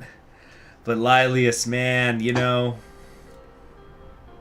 That was as surprising to me. It's like, okay, so Kiara, you know, she's socialistically minded occasionally. But there's a difference between that and if it turned out that, like, she was directly funding terrorist activity or something. Like, that's going into a whole other league, you know. All right, let's check the news. President's wild conspiracy theories have been validated. What? The president has gone off the rails this time, insisting that Tarquin Sol fostered a deep state conspiracy among loyal government officers, including Interior Minister Lilius Graf and certain members of the Supreme Court, that ultimately culminated in the assassination of communist Bernard Serkis. Unfortunately, with Justice Minister Nina Morgna fully in league with Reign's schemes, it seems the president may not be successful in putting some, if not all, of these figures behind bars. We will keep you updated on this tragic turn of events. Blah, blah, blah. Give Peter the job? Hey, Peter's going to therapy. Let's at least let him sit out the rest of the term. Yeah. Circus assassination organized by Old Guard. The truth was revealed following a long simmering investigation by the anti-corruption police, a new task force helmed by Justice Minister Nia Morgna. The Red Youth and the Young Swords are fighting again. The Red Youth members put a clown wig on a soul statue. Both sides seem to have their own versions of the story. What doesn't require evidence is the injured 14 people lying in hospitals. We just wish that one day they'll be able to get past their differences and make peace with each other. So what's the radical? The radical's going to be pissed. We hate to say we told you so, but we were right all these years. The president's anti-corruption police force has revealed the existence of a vast racing conspiracy among the Old Guard, including Interior Minister Lilius Graf and certain members of the Supreme Court. It was this... a murderer found guilty. What a tragedy. Quote by Whole Sword Clowns. It was this unholy alliance that, together with the Young Swords, plotted the assassination of MP and literary icon Bernard Serkis at the beginning of Rain's term. Rumor has it that Tarquin Sol, to whom all involved owe their political popularity, was the ultimate mastermind behind this. We wouldn't be surprised. Is this the democracy we fought for a long time ago? Is this the democratic values we got after a civil war? Alright. What's next? Briefing on the current economic situation. Alright, let's try to get this set. An assistant waited by the door to the meeting room, took my jacket. I opened the door and into the largest boardroom of the building. Okay, he's sitting. We shake hands. Good afternoon, Mr. President. Good afternoon. A knock was heard on the door, and Lucien entered the room. My most sincere apologies. I was tending to other matters. Did you start yet? No, Mr. Vice President. No, not yet. Now that everyone is here, let's begin. As you all know, we're here to review the economic progress we've made over the past term and decide how to proceed. I will brief you quickly on what we have done so far, just as a refresher. Gesture for him to begin.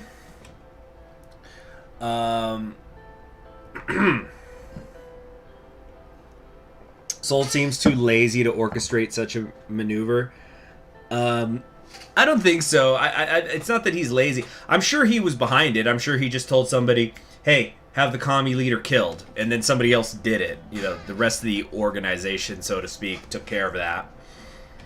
Lucien running late? That's sus. You might be right, Nekrosov. Let's see, from the pile, he produced 2 booklets handed to him. Our extra focus on the economy has resulted in some small-scale positive growth. The extra resources have been a boon to my ministry. It would be great if we followed up on this focus during our next term. Let's take a deep dive into the details now. Please turn to page 5. You know, sometimes I don't understand why they give us these decisions that there's only one option anyway, but other times I find them comedic, so it's funny. It's like, press 1 to turn to page 5. Lucien is picking up Peter's habits. It might also be that he's juggling 2 jobs, basically, so that's making things a little tricky for him.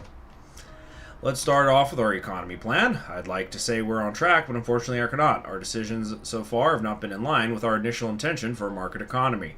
What have we done that was non-market? What, the healthcare? We didn't privatize healthcare. That was it. Actually, didn't we even privatize a little bit? No, that was education. Education we slightly privatized, but it looks like we're going for a mixed approach instead, something in between a market and a planned economy. We have deviated from our plan. Well, I guess mixed economies are inherently centrist, I guess.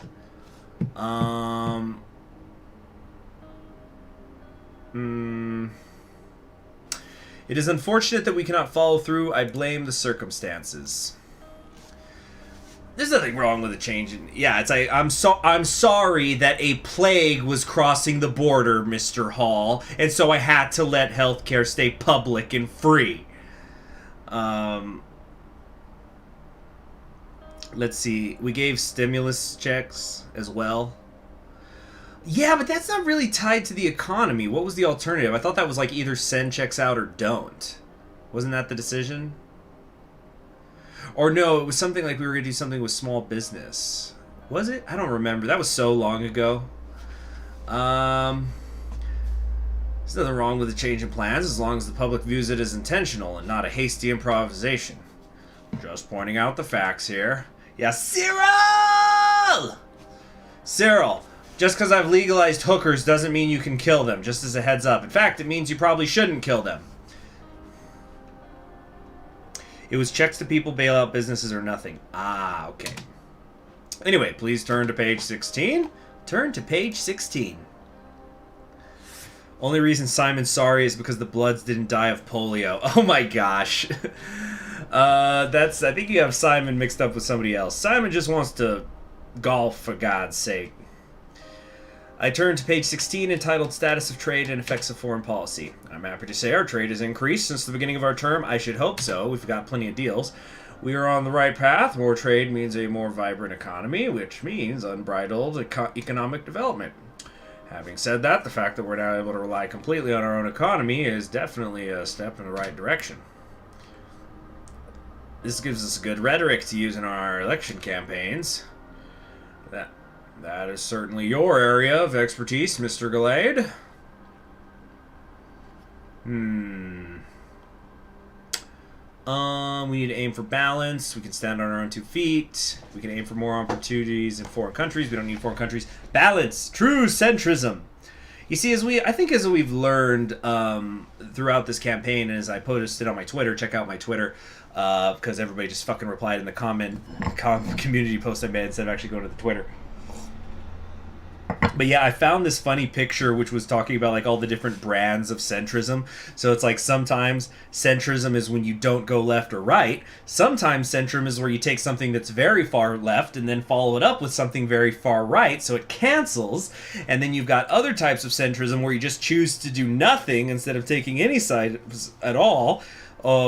Instead of taking middle ground, you take no ground, and just all sorts of things like that. So balance sounds centrist to me.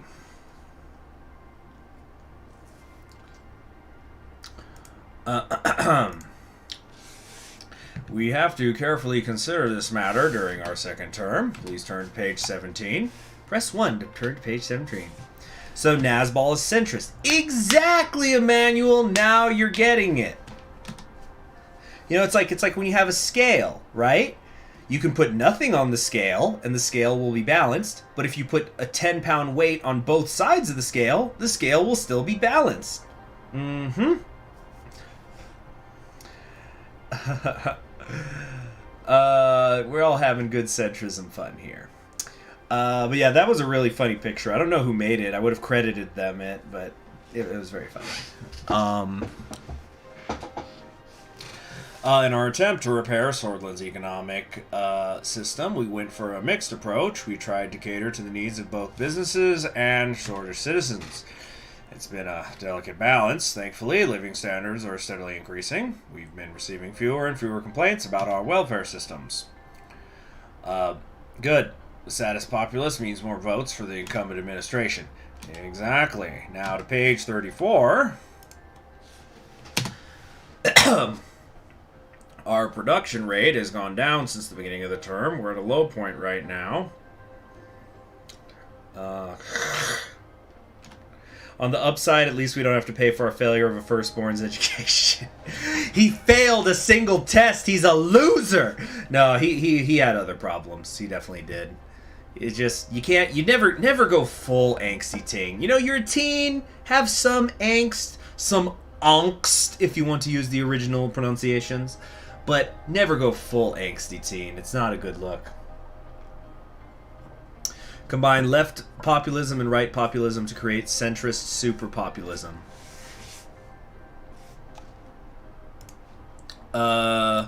Anyway.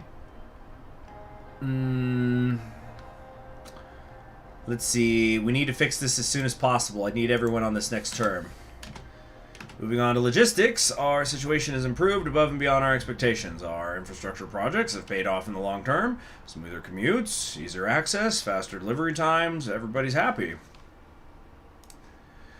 Makes you an asshole. I think it's like when you go full angst, you're just kind of moping. Maybe not an asshole. Like, I wouldn't say Frank was a full-blown asshole. He was more of just... He was just really annoying to be around, you know?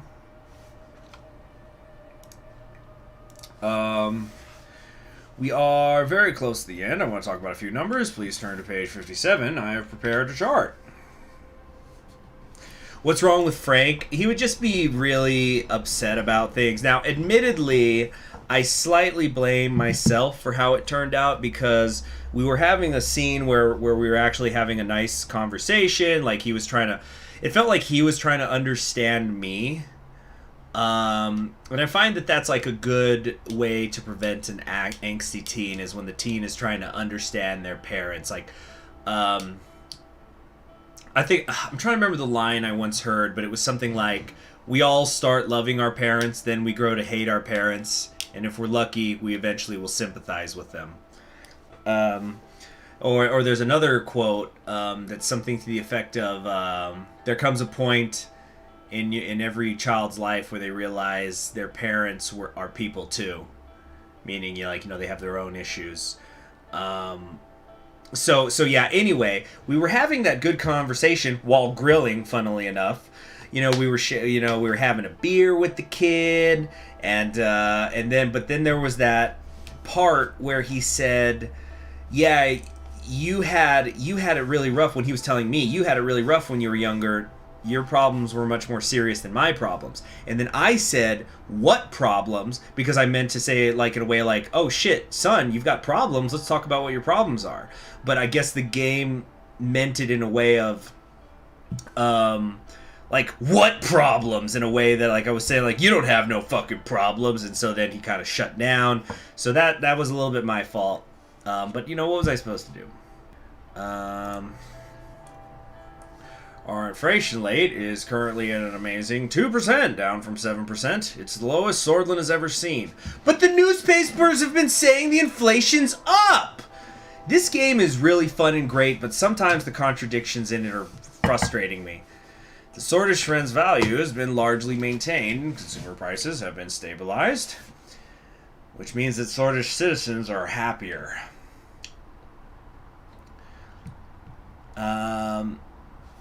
We are writing history here. Agreed. Mr. President, do you have any questions so far? We gotta do something about the debt. Our debt is currently at 310 billion SR, down from 427 billion SR at the beginning of our term. We managed to bring it down quite a bit. As a result, international investment has increased along with our government budget. The newspapers are owned by oligarchs. We don't like you for not picking a side. Yeah, but I'm talking about also the reports. I shouldn't have said papers. The reports. Like, the reports that you get when you click on cities, those seem to be, like, the objective fact. Because it'll just say something like, explosion, 14 dead, or, inflation is up this much percent. It's not like how the oligarchs, because let's face it, it was the fucking, their equivalent of the S&P. They clearly wanted to screw me, so they downgraded our credit rating, even though the economy was consistently moving in the good direction, and it still has recovered in spite of that. But it's when the reports, and the reports that the game gives me from the I don't know. It's not a huge deal, but it's a little frustrating. How are we doing with unemployment? Unemployment is steady. What's the GDP? It's kind of stagnant. Economic capabilities have not changed much at all.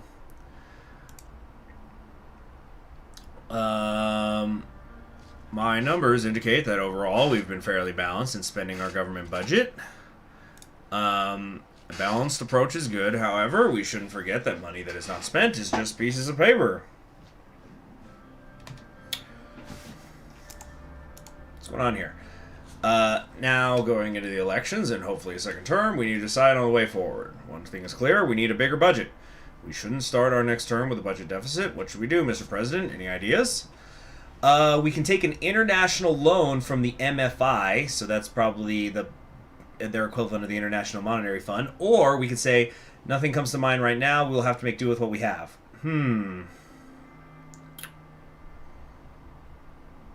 Let me think here. I just see immediately in all caps, no loans! Why not? Why shouldn't I take the loan? When will we pay it back? In the second term? There is no second term in the game. Or do you think that people are going to get pissed? Some people are saying I should take the loan, trust in the global system. Yeah, who cares if I take a loan that I have to pay off in the second term if, like, you know what I'm saying?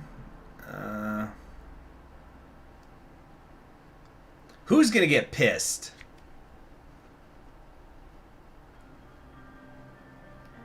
I'm going to give you guys like a minute or two to govern me. What would centrists do? I'll give you guys a minute or two to convince me. Go ahead. You got 2 minutes. Go. Go. People will complain if you are in a deficit. Others will complain if you owe people. Think of what people see. What's better for the country? What would centrist Jesus do?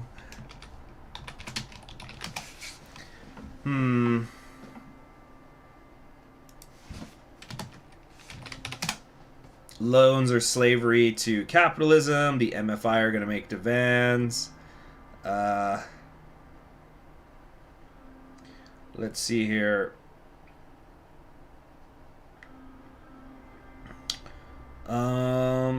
We should take loans to stabilize our deficit. Also, the budget increased so we could easily repay it in a second term.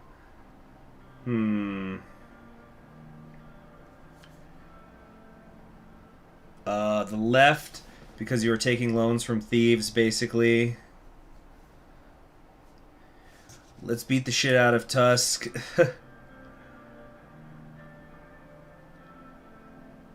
Let's see. Take loans to stabilize. Let's do a vote. You may not like what they demand. Huh.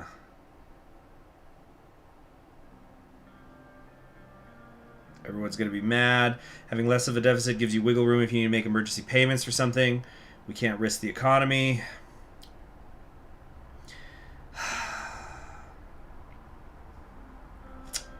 I think we're gonna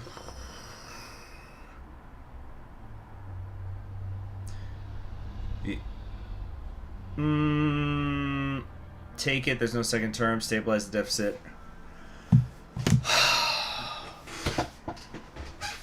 That's right. The soulless aren't gonna like this. We're gonna.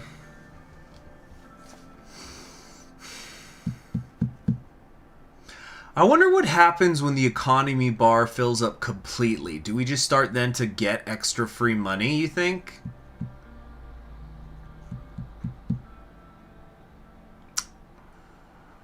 You know what? We're going to not take the loan because it's just, when you get right down to it, we're going to go from owing the money to ourselves to owing the money to somebody else. It's not like we now magically owe less money. We're going to not do it.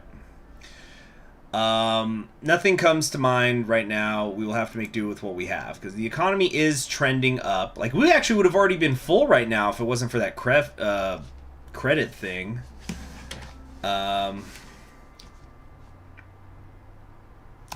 A full economy bar is its own reward. Oh, I was hoping that it's like once you're completely full, because what is it out of 10? Like once you have the full 10, after that, any extra that it boosts just goes directly into budget.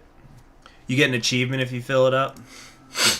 During our first term, we have faced many challenges in the midst of recession. We have worked hard to fight against the odds, but we couldn't accomplish much. You may have survived from the data I've given you that we have not yet been able to end the recession. In fact, you'd be correct, but given the quagmire we inherited, this situation could be much worse. All of the blame falls on your shoulders as the Minister of Economy, Simon. You will resign before the next turn. Damn! Okay, we're not going to do that. We need to try to fix our mistakes. If the IMF wanted a loan, they shouldn't have screwed with our credit score. I don't think it was the IMF. I thought it was basically the S&P. You get an achievement if you blow it and destroy your economy. Let's not try to get that. Okay. We're going to get through this. All right. You see, this is what I was talking about. These are not news reports. These are just like news articles. These are reports. So I consider these to be actual facts. So there's economic growth in the city, but it's stagnated. Okay, we got a report here. Victory for everybody, covering the city after a city people. Major opposition. Okay, yeah, so the other parties are beginning to campaign against me. Celebrations, the revocation of the ban. Juggling between economics and racial tension. Growth has increased by 10%. But tensions are still high. The Bloodish Freedom Party has started campaigning.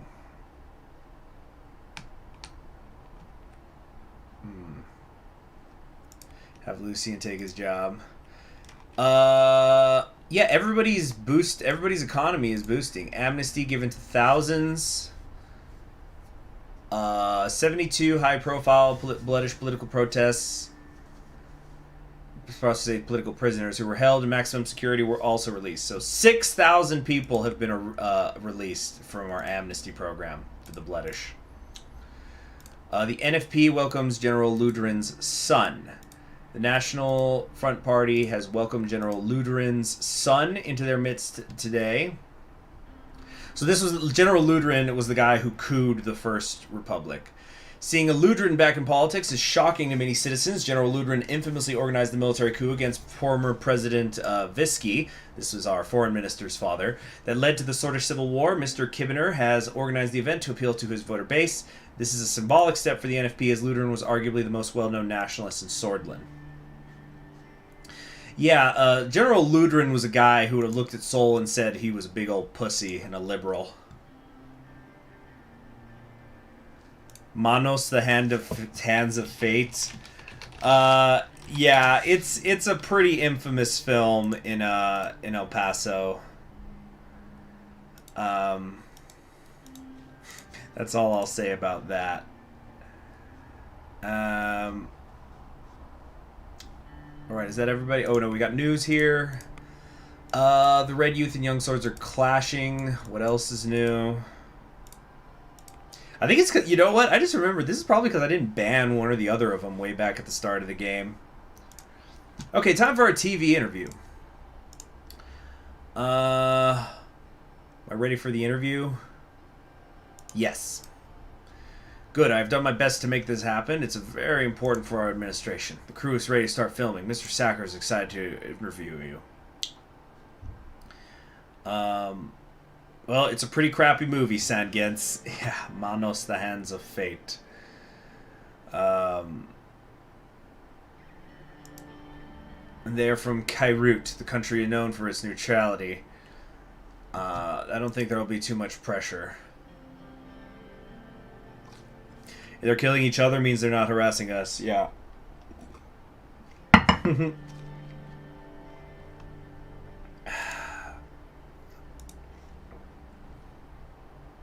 Okay.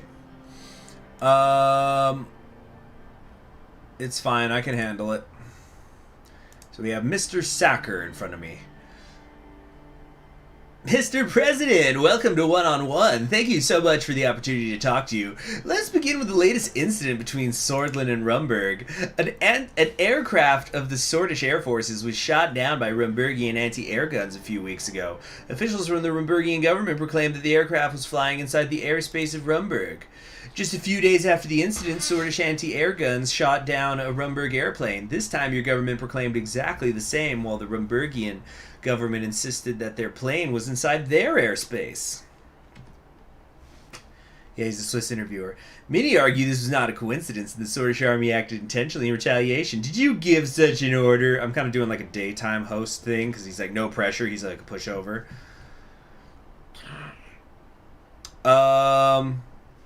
You're damn right I did it. It's like, did you give the order? You're goddamn right! You can't handle the truth.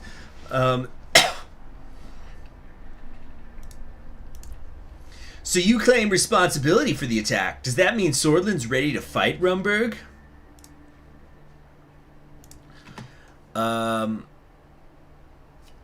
Yes, they shot our plane and we're willing to retaliate and stand our ground. You know, we got a posture. Do you believe these harassments could lead to an actual war between Swordland and Rumburg in the future?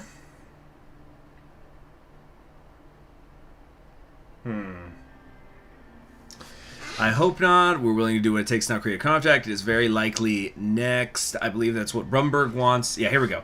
I believe that's what Rumburg wants. They've been working to get a justification for such an action.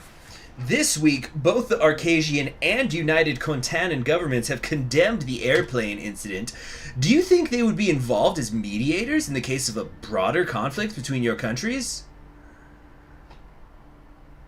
That's not even a question. They would surely get involved, but I don't know if as mediators. Let's see, I hope so. We look up to the international community. No, we're not going to say that. Honestly, I don't expect much from them.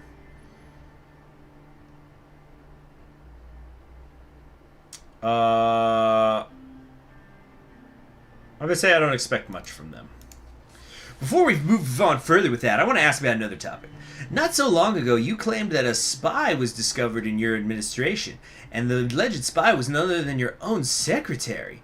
The scandal. You know what? I'm not liking the voice I'm doing for him. Let me find the guy. Who was the guy who interviewed the Clintons when the extramarital affairs accusations were happening? It was the one where Hillary Clinton said I'm not doing some stand by my man. Hold on. I want to sound like that guy. 60 minutes. Rewind. Give me a second. It's been quite a week for Arkansas Governor Bill Clinton. On Monday, his picture was on the cover of Time magazine, anointed by the press as the frontrunner for the Democratic presidential nomination. So, here we go. The scandal caused by that resulting in Mr. Vector leaving his office. He was blamed and you appointed a new vice president. Many claim that this was just an internal political move designed to eliminate the vice president. Oh, shit. President. What do you have to say about these accusations? That is absurd. Mr. Victor took it upon himself to bear the responsibility and decided to resign by his own volition. It would have been very difficult not to take responsibility when you, as the president, revealed the wrongdoings. One could say he was forced to resign.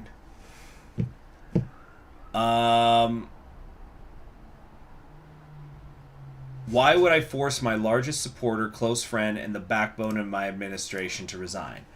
Well, I'm asking you the questions here, Mr. President. But let's move on. Yeah, it's just like, oh shit. You kind of, just have to fucking bitch slap him in the mouth, and he goes, hey, I'm asking the questions. Please don't hurt me. Let's move on. He didn't look like he was satisfied by my response. He stopped for a moment and took a brief look at his papers. Okay, let's turn back to your foreign policy. Let's talk about the ongoing conflict about the Hedgeland Islands. Volkslandian Navy has been increasingly active in the Marquian Sea. As you know, they've been harassing Agnolian ships and recently Swordist ships as well. I believe Swordland is committed to stand together with Agnolia. In fact, you have a military alliance with them. What do you think about Volksland's actions and their claims on the island?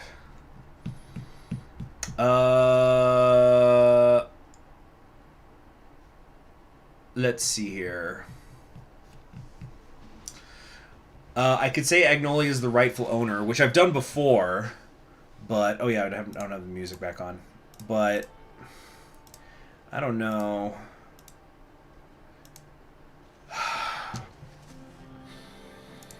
I think. What are we gonna do here?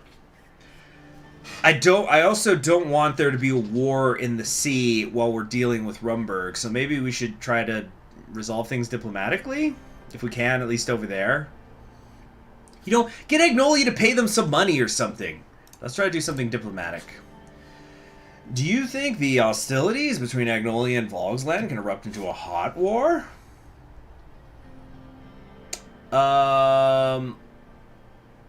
Let's see.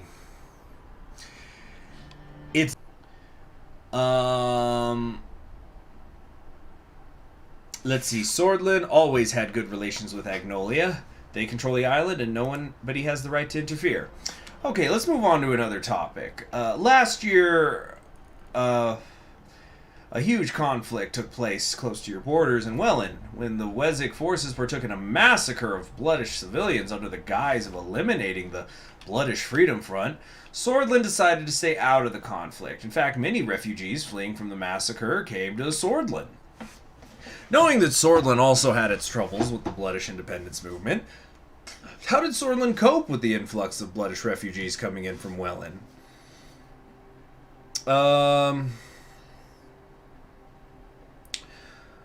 Let's see. We could say I think we handled it pretty well. They've been relocated. We could say it was tough. Swordland has its own problems.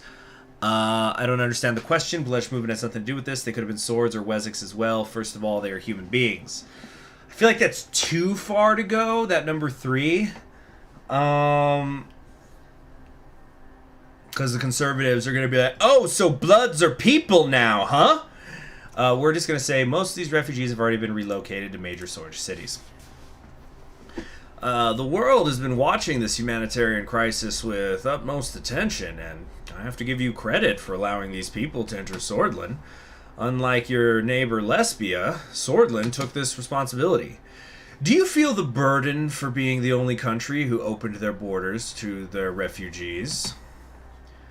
Oh, we're not going to do 2. We can't condemn Alvarez. He's one of our allies.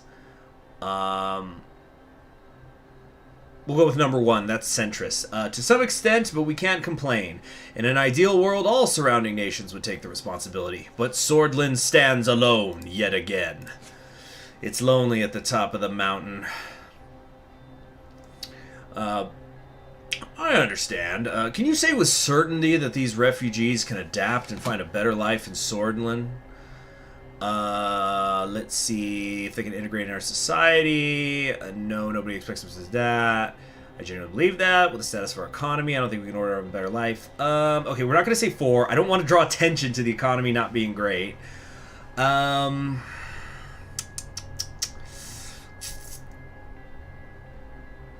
If they can integrate into our society, yes. Otherwise, they will certainly face problems. But how about... On the gesture of the director, he stopped before finishing his sentences. Well, it seems that's all the time we have for today. The director shouted at the crew to stop recording. We both stood up and shook hands. Thank you for your valuable time, Mr. President. It was a pleasure. Can't say the same. Yeah, right. Likewise, Mr. Sacker. Yeah, the economy's up, but the budget's green. I'm starting to think that you actually can't solve the recession until you fill the bar. Okay. Here we go. Mansoon Leakey, his codex entry updated. What's up with that?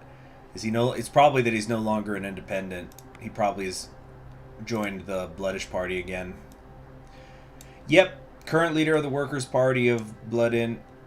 Oh, wait a minute. After the poisoning of Fethi Ejal, Leakey was invited back to the WPB, selected as their presidential candidate for the 57 elections.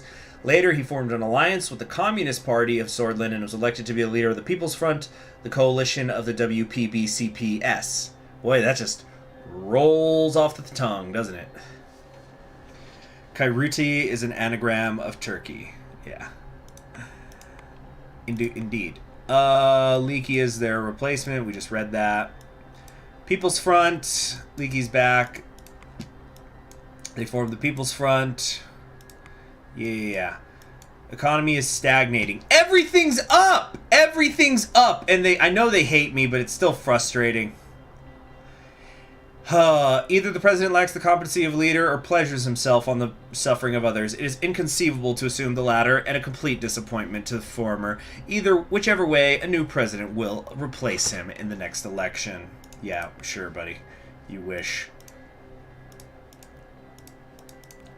Lukewarm PR visit. Some swords votes their disapproval, but he handled the dissenting voices well. Further loyalty from base supporters. That's good.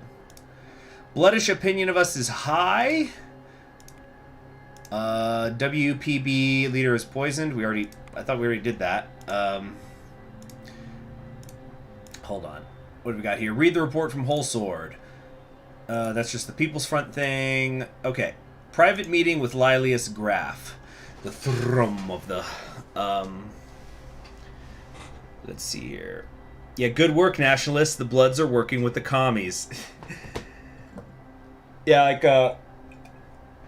so there's, one of my favorite series of history books, and this is going to sound weird, it's called The Cartoon History of the Universe, which then becomes Cartoon History of the Modern World. It's by this, it's just like a comic book going over world history. It's very funny. The guy also keeps his personal politics out for the most part, except when he kind of gets toward the end and he likes to bash on Bush. But he also has some interesting stories about like his personal experience during the 60s. Anyway, that doesn't matter. But it's a very funny thing, like the cartoon history. But the freaking... What did they say? There's a part where he's talking about, when the Muslims went into to Spain, and how the Jews became cops for them, and like basically all the Jews that were in Spain defected to working for the new government pretty easily, and there's just a panel, and like, you know, there's like this Christian Spaniard basically saying, I can't believe you would betray us like this after they've been, you know, oppressed and stuff. So yeah, it's just like, oh my god, the nationalists have been treating the Bloods so badly, and then they go, okay, fine, we'll try it with the communists, and it is, I can't believe you would do this. We just need one more tick to solve the recession. Well, hopefully. I stepped out, bracing myself against the salty winds. The noise of the helicopter was replaced by that of squawking seabirds and waves furiously crashing onto the jagged rocks below. I wondered how Livia was doing, but that wasn't who I was here to see. At the back of the building, we came to an elevator. The guards punched in a code, and we rode all the way to the top floor of the prison. Lilius had a corner cell with large windows overlooking the seaside. It was equipped with a comfortable-looking bed and a modest writing desk. She appeared to be busy writing letters as the guards opened the door to the room. Hello. Wait, who are you writing to? Just catching up with a few old friends. What brings you all this way, Mr. President?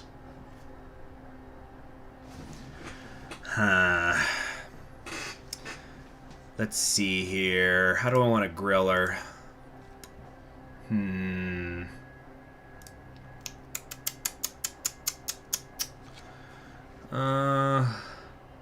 Where's the dumbbells so she can get jacked? Yeah.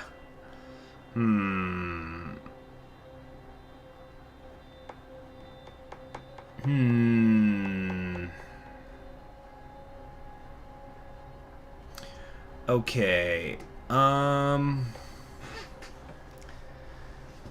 Yeah, it's pretty obvious why she killed him. But who was really behind the circus assassination? Lilius blinked and smiled benignly. I thought the court already established that during my trial. I drafted the order to the young swords. Hawker signed off on it. Hawker was involved? But whose idea was it really? I know what you're implying. Lilius drew herself up, her back straight as a rod. Tarquin Sol is a great man with whom I share many ideals, but my decisions have always been my own, including the decision to sacrifice one man's life to save millions of swordish people. What? Save them from what? Lilius's face darkens. Oh, you'll see. Sooner or later, the people will realize that Sol was the best leader they'll ever have. Guards, take this woman's pens and paper away. They're too dangerous to have lying around. Yeah, she's definitely still conspiring. Why the fuck is she allowed to write letters? But the rights of prisoners. I don't know. The guards moved in and roughly grabbed Lilius's writing materials off her desk. She looked unfazed. Thanks for the visit, Mr. President. I'm sure this isn't the last we'll see of each other. What the hell is going to happen? I'm now imagining that scene from The Simpsons where there's the UN meeting and the Russian guy's like, you know, the people of the Soviet Union have nothing to do with this. And he says, wait, Soviet Union? Because it's the Russian minister saying, I thought that you guys broke up. And he goes, yes, that is exactly what we wanted you to think. And he pushes a button and his little, you know, label goes from Russia to Soviet Union. And like Lenin climbs out of his, you know, sarcophagus. So like, is that what's going to happen in Swordland? It's like, communists, rise up! On the way back to Wholesword, I couldn't help thinking about what she said. Would I ever be able to escape Sol's shadow? Well, thanks for nothing, Lilius. Graf found guilty of treason and jailed, sentenced to life. What is this? What was behind President Rain's visit to former Interior Minister Lilius Graf in Antel Rock Prison?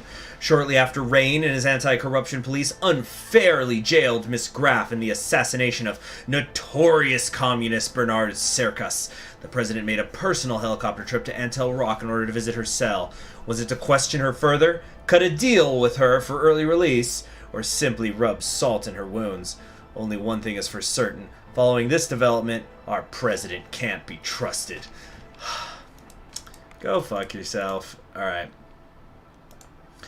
They're having talks. Yeah, whatever. Okay, military parade time. So people are waving. Joseph approached me. He was wearing his, decorated, ceremony outfit. He carried a sword with a goat head at the handle and his pistol by his hip. He put on his cap. Big iron on his hip. Oh, sorry, no, he's got the Yorkshire. Mr. President, got my big iron on my hip. We're almost ready. We'll depart right after the 10 count. Good. Private, can't you do your job properly? I watched the young soldiers perform a lousy salute to Joseph. What's that salute, soldier? What? This is a real salute? He performed an excellent salute, and after scolding the privates, he walked back.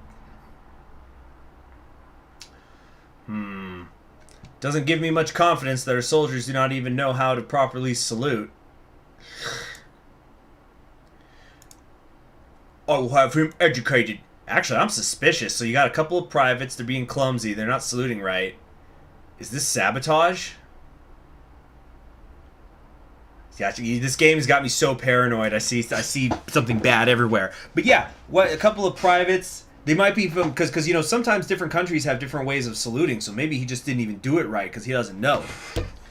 Sergei appeared from the entrance and joined us. Mr. President, Mr. Lancia.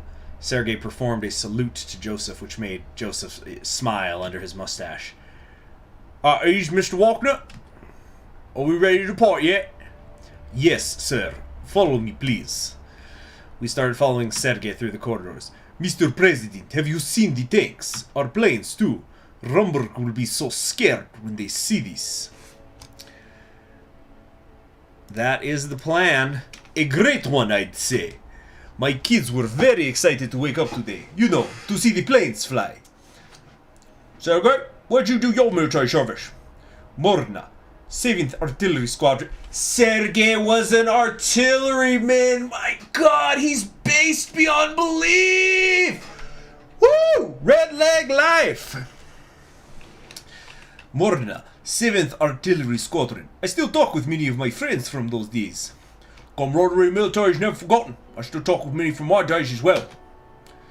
Would they be able to use, sir? All over Shortland, you know. Mr. President was under my command once. Gumrun outpost. He turned to me. Do you remember those days? Let's try to have a little fun with him. Who could forget about Yeah, rough times, I should say. Yeah, I remember you having me clean the shitter for months before ejecting me. Who could forget about Major Lancia? We called him the... Actually, let's just nod. I also remember Mr. President did not like to execute direct orders from his superiors.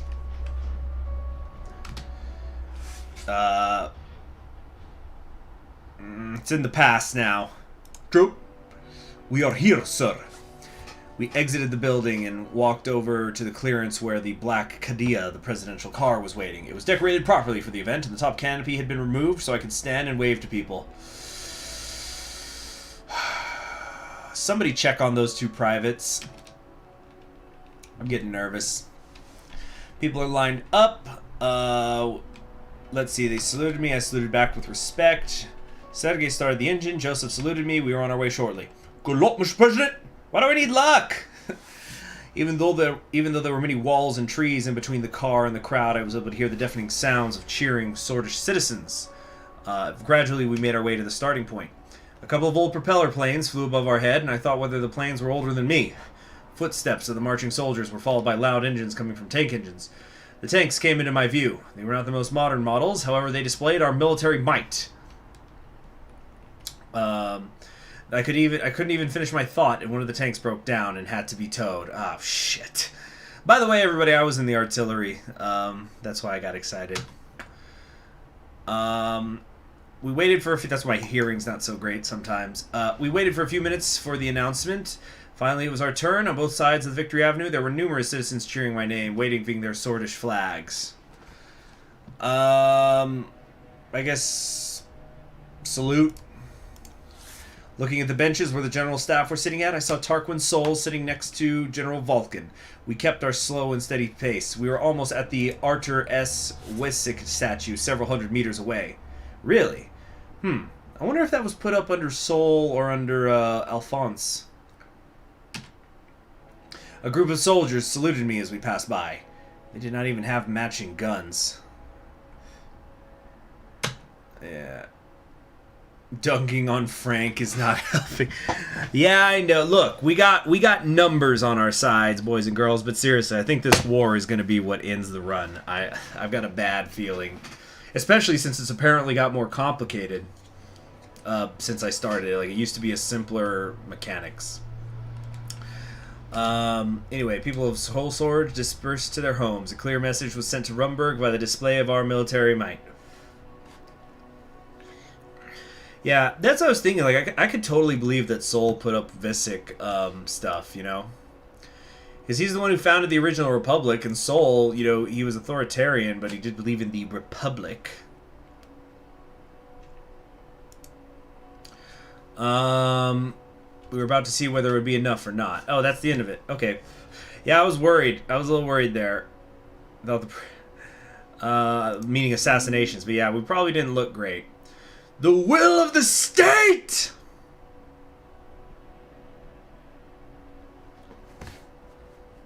Look, we only had so much money, okay? What is this? Well, you were in... What is this? What is this?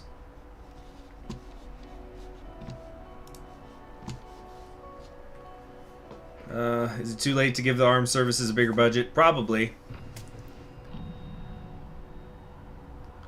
Okay. Read the report from Whole Sword. There's an upcoming Alliance of Nations session. Vessi will be attending the session as well as accompanying me on the flight.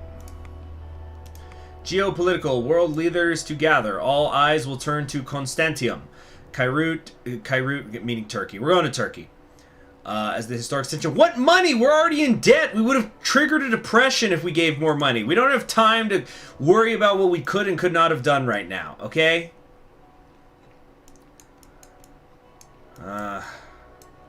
That's why we have allies. We've got Angland. We've got Lesbia. Lesbia's got money. Their military is probably good. We kept a conscription, so we're going to have a lot of bodies. And you know, they're going to add more bodies as well. We've got a railway so that we can move our troops. We've got fucking, the economy is getting boosted. And right now we're going to go to a UN meeting, which hopefully, I don't know, maybe we can spook Rumburg into backing the fuck off. Anyway. We should have gotten Wellin. Now fuck Wellin. We would have had to genocide the Bloods to get Wellin. And the Turkish nationalists who like to spam my chat, they would have had too much pleasure in that. Yeah. Let's see here. I, David Vesky, and the rest of the Swordish delegation to the Alliance of Nations arrived in Kairut. The local police... Gosh, I didn't realize how long I'd been streaming already. So we'll probably just do this UN stuff and then call it a day. And I'll stream again later tonight, but I got other things I got to do. The local police escorted us to the Alliance's headquarters in downtown Constantium, immediately recognizable by its gleaming dome. On entering the building, we are met with a parliamentary guide who briefed us about the procedures. After a strict security screening, the staff ushered us to the third floor.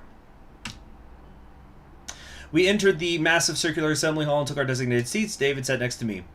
All of the world's most powerful people under one gleaming dome. Let's see here. I could definitely finish the whole game in under an hour. Yeah, well, we'll do it tonight because I've been noticing we definitely have less viewers right now than we usually do. I know that there's some of the regulars, but we'll do the UN thing, and then we'll probably finish it up tonight, which would be fantastic. Because then Equestria at War has just updated, so I want to get started spending some time recording some of that stuff. But there's also Hyrule Warriors. There's a lot. I'm trying to wrap a lot of things up right now. And I'm going to try to set up a mega dump, by the way, of the freaking Southgard and also my Windsor Restoration campaigns.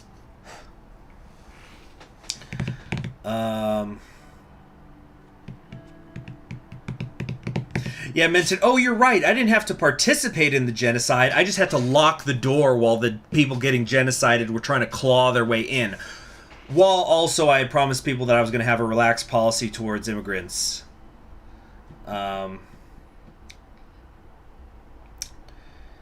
Anyway, I don't think Zebra's out. No. But like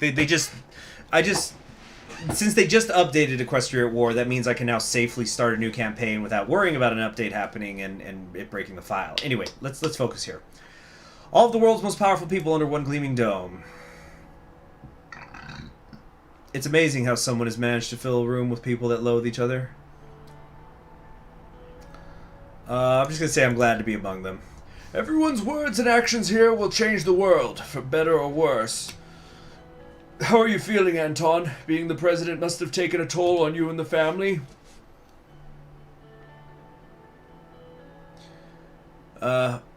We managed, somehow. I like how there was an I managed and also a we managed, because marriage is a partnership, people! Life lessons with Conquering History games. Alright.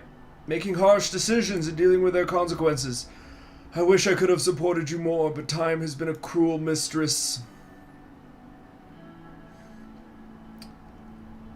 Your advice wasn't that good anyway. Man, is there an achievement for just being a complete asshole through the whole run? You know, just saying all the mean and snarky things? Look, what you have done so far is more than enough. Don't treat yourself so harshly.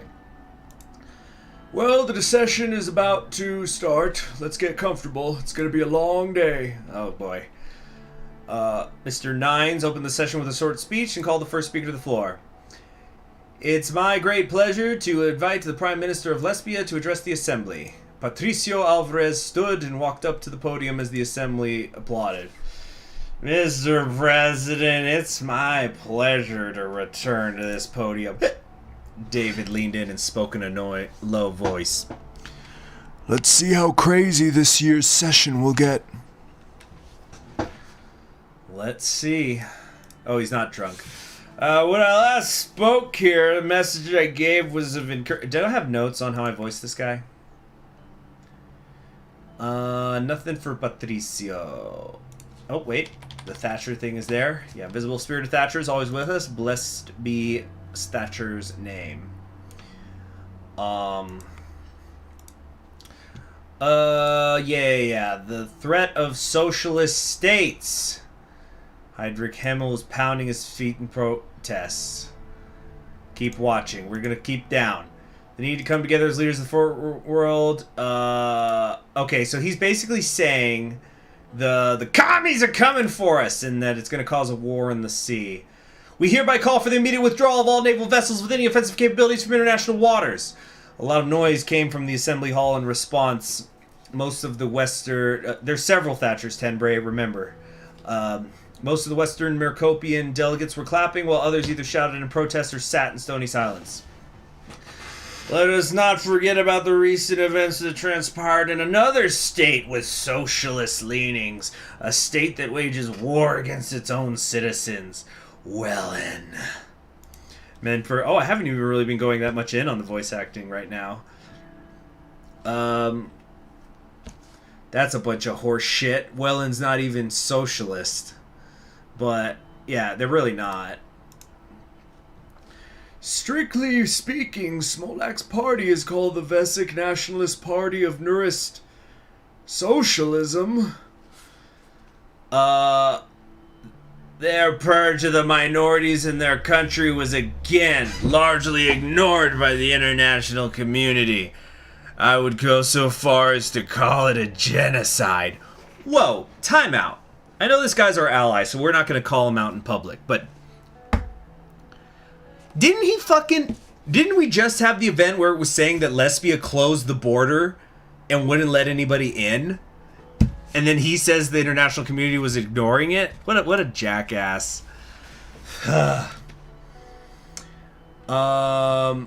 Anyway, we're calling for action against the rogue government. Just don't react. Just neutrality. Smolek stood up as he walked past Patricio Alvarez. He brushed him aside with an exaggerated sweep of his arms. When he reached the podium, he fumbled with the microphone for a few seconds. Then he smiled at Alvarez mockingly as he raised the height of it. Because he's taller than Alvarez?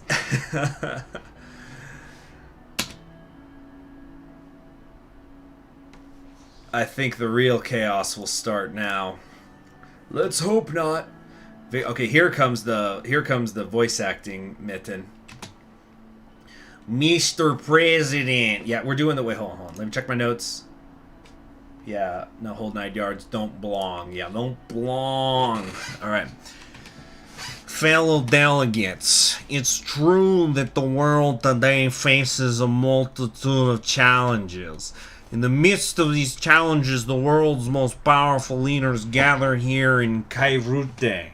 What do? They make threats, promote hate, and spread lies. Is this the alliance of nations we all want? Where is the cooperation and friendship? Where's the unity? I want to remind you of the wars that the West fought on our soil, of the foreign troops who occupied our country and seized our valuable resources. I want to remind you how they stole the oil from our sacred soil, and they did not know when to stop. The ATO soldiers left, but their interference never ceased. They financed armed rebel groups whose only purpose is to create terror inside our country. So, fellow delegates, don't you dare speak about Welland before you acknowledge your involvement in our civil war, before you acknowledge your own dark past. It doesn't justify what Welland did. What did you expect, Mr. President? It's President Smolak.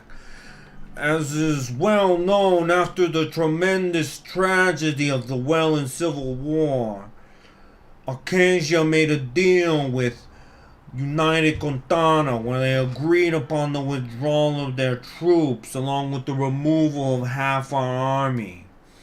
Not only did they weaken us, we were left alone in facing the genocidal Bloodish Freedom Front, which the ATO funds together with Rumberg.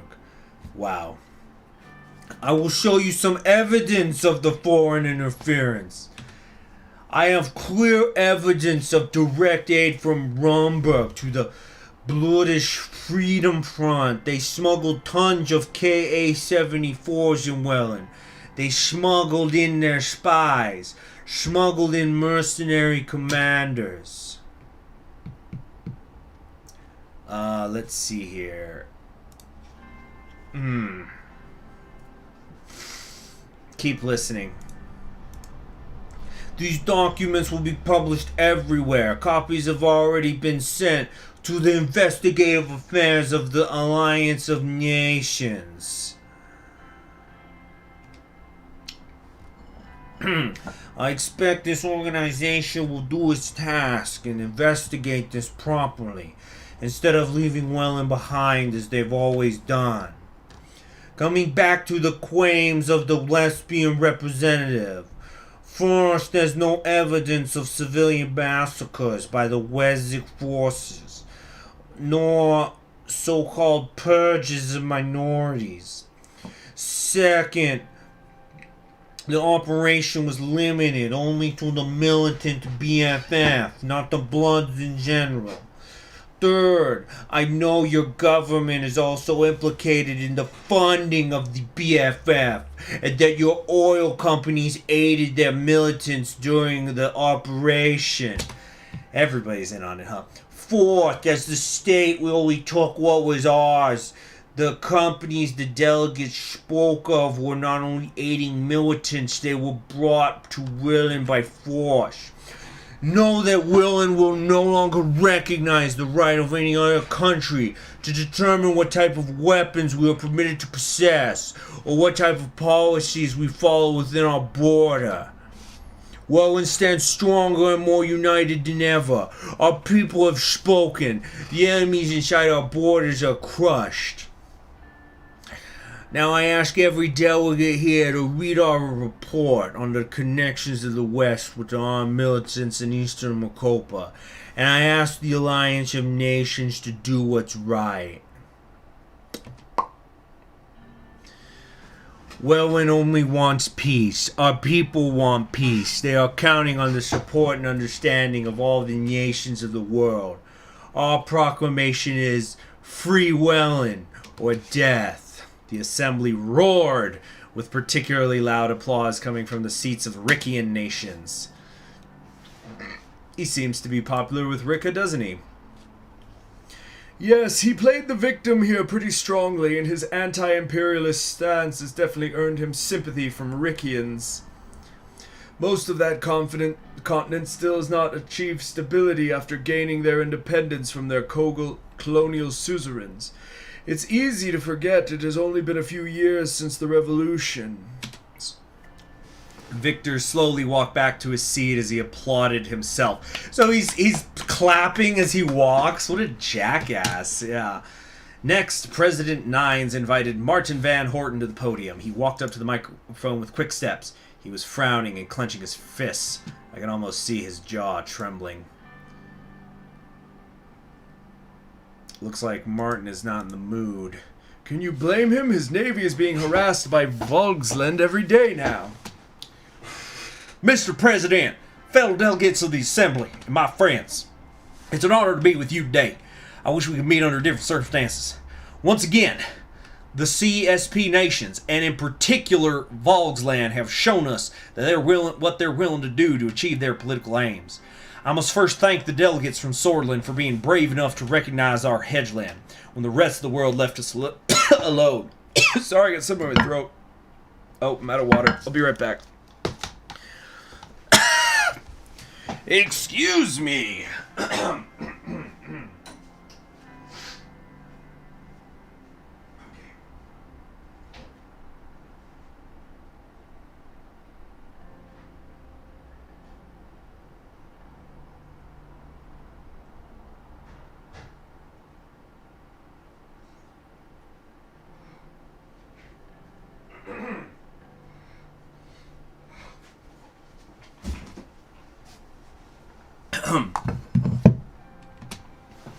We were one of the first countries to propose proper cooperation between Eastern Maricopian nations.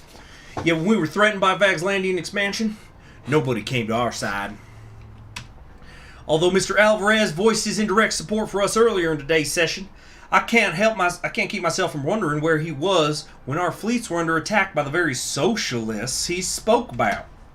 So here I am, asking for the support of the fellow member states of the Alliance of Nations. Agnolia is under attack by Volksland. A loud banging noise emerged from the table of Volkslandian delegates. All of them were pounding their fists on their table. Those delegates need to learn some respect. That's for sure. Mr. President, please moderate the assembly. This is more than disrespectful. Emmerich Hegel began shouting curses as Nines repeatedly banged his gavel for order. After a minute of back and forth shouting, the noise settled and Nines allowed Barton to continue.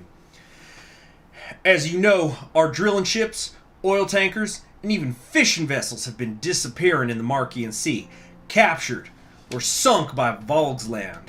And the Volkslandian fleet is patrolling the seas around Hedgeland with complete disregard to international laws. I call on the Alliance of Nations to find a resolution to this never-ending conflict that Volksland created. We demand the immediate withdrawal of all naval forces from our territorial waters. Malinjivist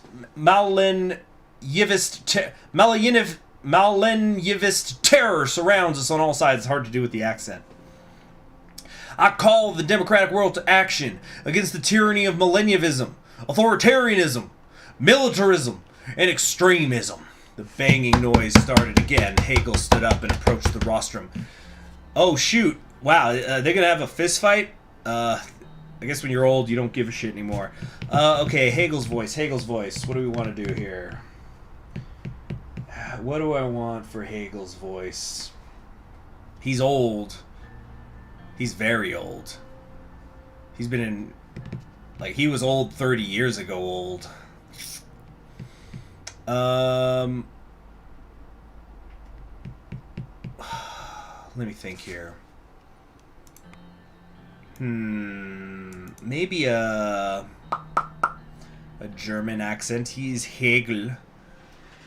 No. It's probably better to mispronounce things while doing a Bush voice. Yeah. Melania, you know it. Palpatine. You are a spineless jerk. A lackey of... No. Russian. I've already got Sergey doing the Russian voice. Maybe, Let me think. Maybe like old Professor Farnsworth. No, that's kind of already Vesky.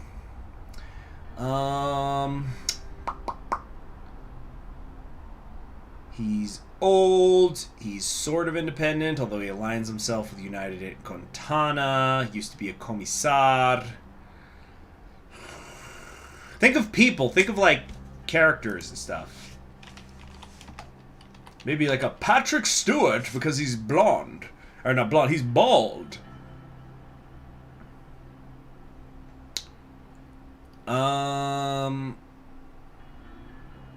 Patrick Stewart here. I'm a communist. No, that's not gonna work. He's on a different fucking continent. Adolf voice? No. Sorry guys, sorry, I know this is taking a little while. I'm just thinking.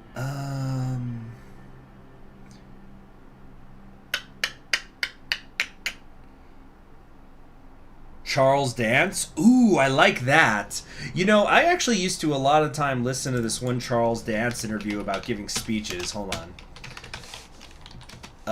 Let's see here. Like public speaking. Let me try to find it.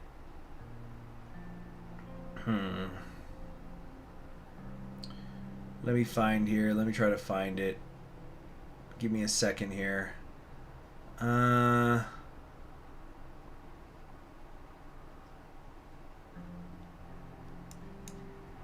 Okay. Hold on. He looks like Frollo. It's a weird... Okay, let me try Charles Dance. Shakespeare. I can't find the clip now. Here we go. There it is. Hold on. Let me give a listen. To get a few tips on sick great greatness, drinks thou oft, instead of horrid sweet, but poison flattery. Oh, be sick great greatness, and bid thy ceremony give thee cure. In a speech, you know. I mean, you'd give words that were there for a purpose, the emphasis they deserve, but not to colour them. Because if you're saying things like, once more into the breach, dear friends, once more, or close the wall up with our English dead, you don't need to colour any of those things. You don't need to hit dead, or once more into the breach, or anything like that. You just deliver that energy. Great thing, energy. And if you haven't got it, then got to do 10 press. All right. Let's see here. You are a let me take care of you. You are a spineless jerk, a lackey of... I always look into these things like I'm a fucking professional, and then I just fuck them all up anyway, so who cares? You are a spineless jerk. I'm gonna kind of age it a little. You are a spineless jerk, a lackey of Arcasian imperialism. Oh shoot. I think I'm actually kind of ending up sounding like Thorin from the Hobbit movies. A lackey of Arcasian imperialism. President Nines called for silence and started hitting the gavel. Do I want to speak up in support of Van Horten?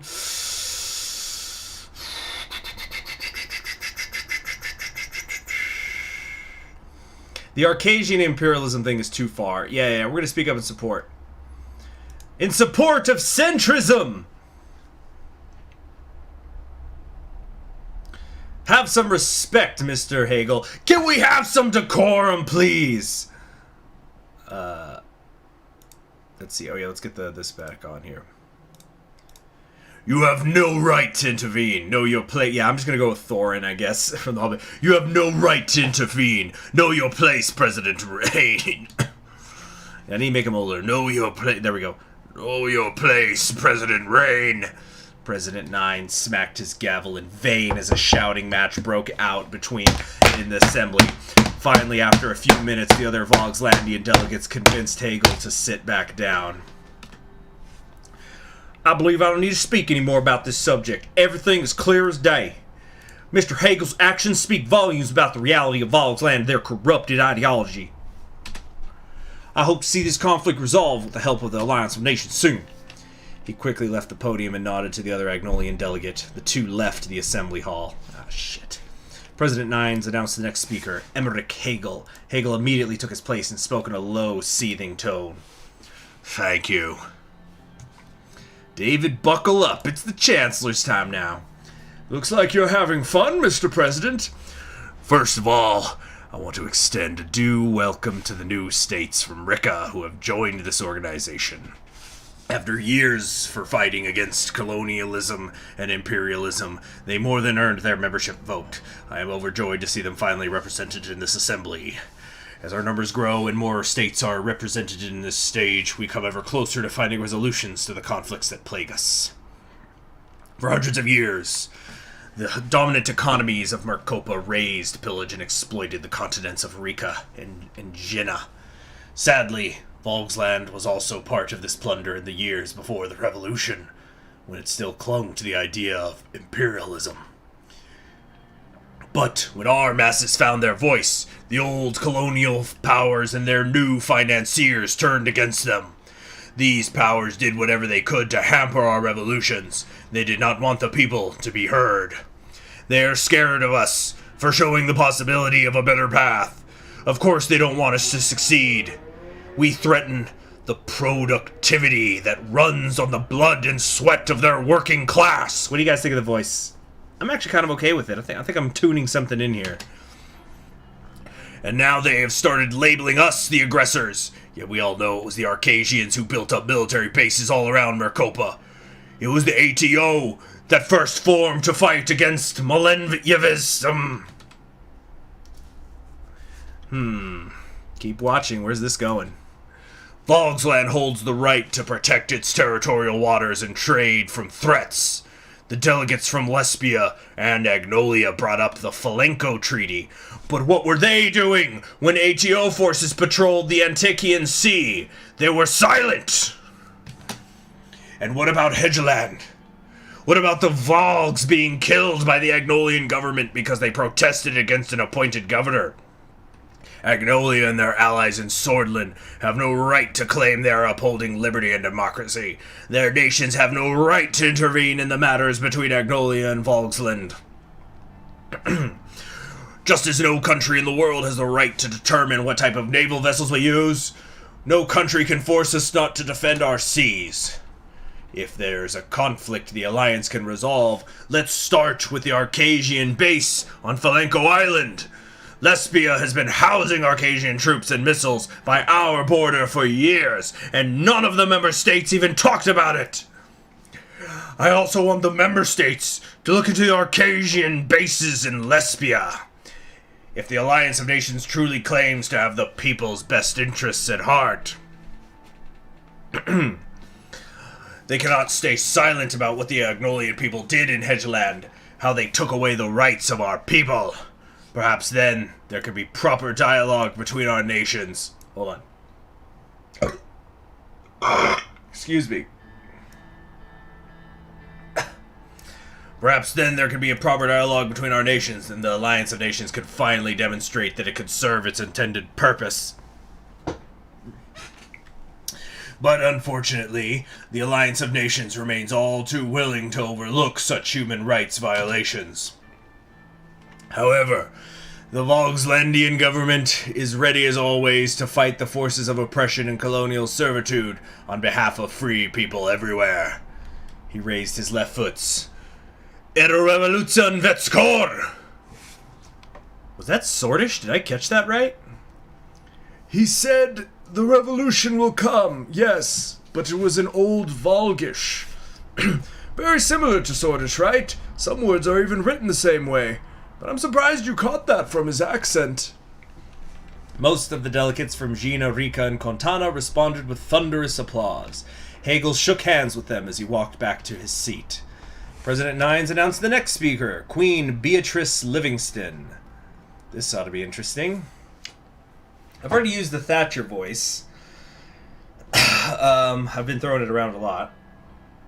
I basically have two versions of it because I had the Lilius version and I also had the what was her name? I had two Thatchers, like a really high pitched and then medium pitched. Let's see. Dear President, maybe Elizabeth II voice. That's what I was kind of thinking. But gosh, I can't remember the last time I heard Queen Elizabeth speak.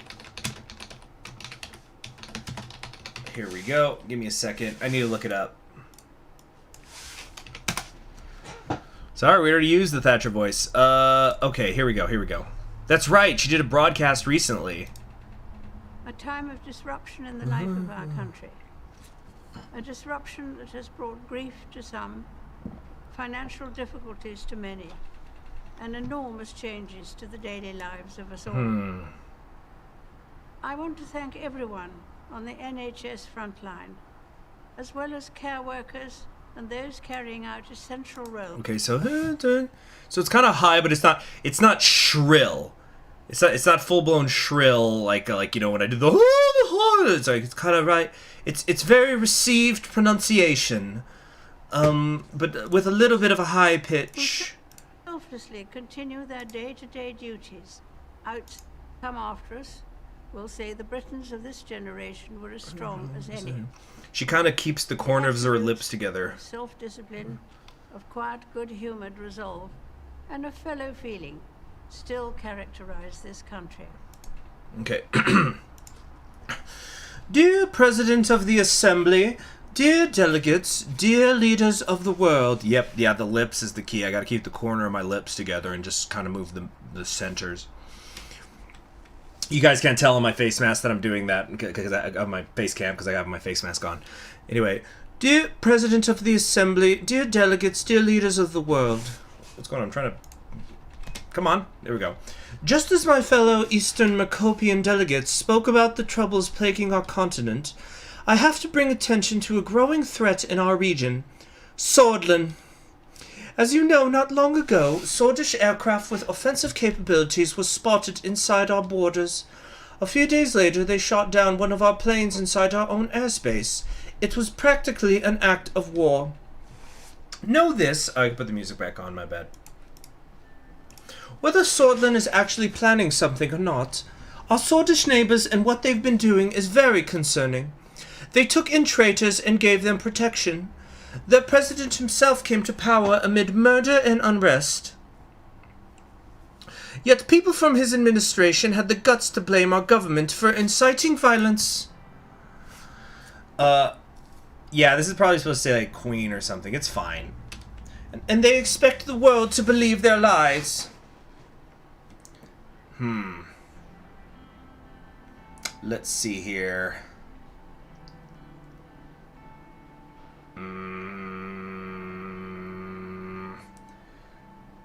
What is he talking? What the fuck is she talking about that I came to power amidst murder and unrest? Point of order! Overruled my objection. I hereby invite all of you to determine the initiation of a proper intergovernmental investigation into Swordland. If the Alliance continues to shirk its given duties, you can trust in Rumburg to take matters into her own hands. It is also important to point out that Rumburg will not stand idly by if more Contanian and Arcasian military are transferred to Eastern Macopia. I hereby condemn both the CSP and ATO for trying to influence our region with their military power. Before I finish, I also want to say, Mr. Smolak, I'm looking forward to reading your report. I wonder what this so-called evidence is all about. Know that your slander does not work on us. Know that we are ready to die for our freedom. Know that our kingdom stands firm and strong. Expect a grand awakening. Thank you. Oh, that wasn't ominous. Grand awakening. That sounded like a threat. She left the rostrum without getting much applause. Yeah, guys, we're definitely gonna put today's live stream in. This will be my resume for voice acting jobs. So they go, wow, I'm glad he sent us this to save time. We could just not consider him. She left the rostrum without getting much applause. That's what I was expecting. It's because it's like, who is your friend here? You've got no friends. Nobody in the world likes Rumberg. You know, at least that I'm aware of. Mr. Anton Rain, President of Swordland, I invite you to address the assembly. David immediately started applauding. Good luck, Mr. President. I walked up to the rostrum and took my place at the podium. In front of me were some of the most powerful leaders in the entire world. I looked them in the eyes.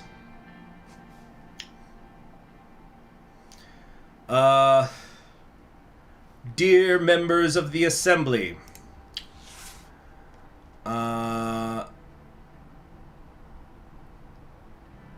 Let's see. Swordland remains committed to the alliance of nations. Okay, so here's what I'm thinking. We're gonna go in on the, hippy dippy peace and love, alliance of nations, world order thing, because I think we might be able to actually turn everybody against Rumberg. Yeah, of course, the Queen's powerful. That's why she's able to swing shit around. But, if we can maybe unite everybody, you don't have to like somebody to fear them. In fact, it usually doesn't work that way.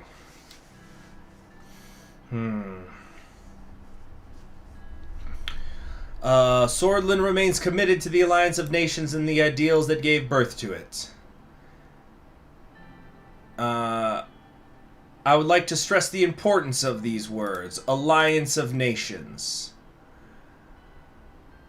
Our world is faced with the dangers of division, the dangers of large military alliances and nuclear arms races.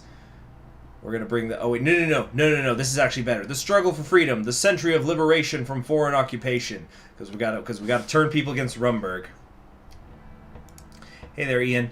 We're actually going to end the stream after this event, but it's been going on for a while. Now it is more important than ever to set aside our differences and unite under this charter. I would like to address some of the topics mentioned here today, or no, I will not respond to any of the comments made today. Instead, I want to talk about our responsibilities as the Alliance of Nations. I don't know. Let's address some of the topics. Oh shit, now I gotta start taking sides. Fuck. I screwed this up. And it's going to take way too long for us to come back if I reloaded the checkpoint. Screw it! I condemn Smolak's crimes! We stand together with the Bloodish people. Here we go. I would like to address the Queen of Rumberg. Let's see here. She talked about a hypothetical threat that our nation poses. The real threat has always been Rumberg. Today it's the case. Let's not screw Wellen over too badly. We don't do anything with Wellen anyway. Who cares? Call him out. Swordland has always wanted to have peace between our nations, yet we are being threatened by Rumberg. It was Rumberg... Oh, wait, no, centrism. It was a tragedy that both of our planes were shot down. We both made mistakes. Swordland only wanted peace, not baseless accusations and threats. Or no.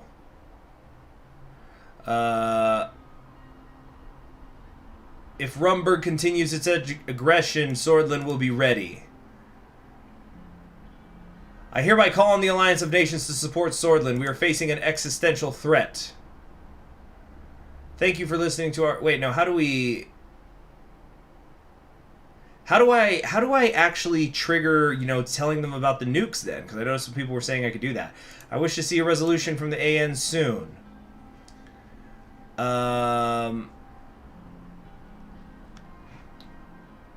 Let's see. We stand and always will stand for the rights of the people of Swordland. No. International relations, no. No, the AN can no longer fail to ignore the machinations of the enemies of peace. You have to have talked about evidence to bring up nukes. Oh, shit. Okay, well, god damn it. Load the last checkpoint. This is gonna take a while. I am so sorry, guys.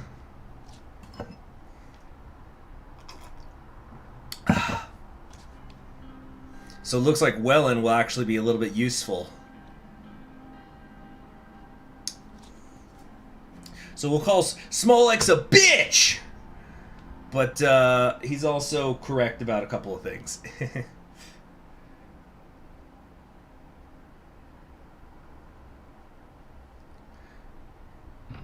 Come on. Smolek did everything wrong except for one thing that was kind of key. Alright, Alliance of Nations, blah, blah, blah, blah. I'm glad to be among them. Alright, let's get moving, y'all. I was trying to call Rumberg out Merrick.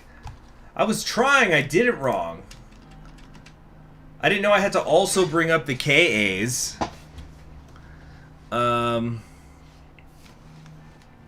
Okay. Don't treat yourself harshly. Blah, blah, blah, blah, blah. Listen, we're just going to probably stay silent a lot this time. Well, it's not even socialist. Don't react. Real chaos. Okay, doesn't justify what they did.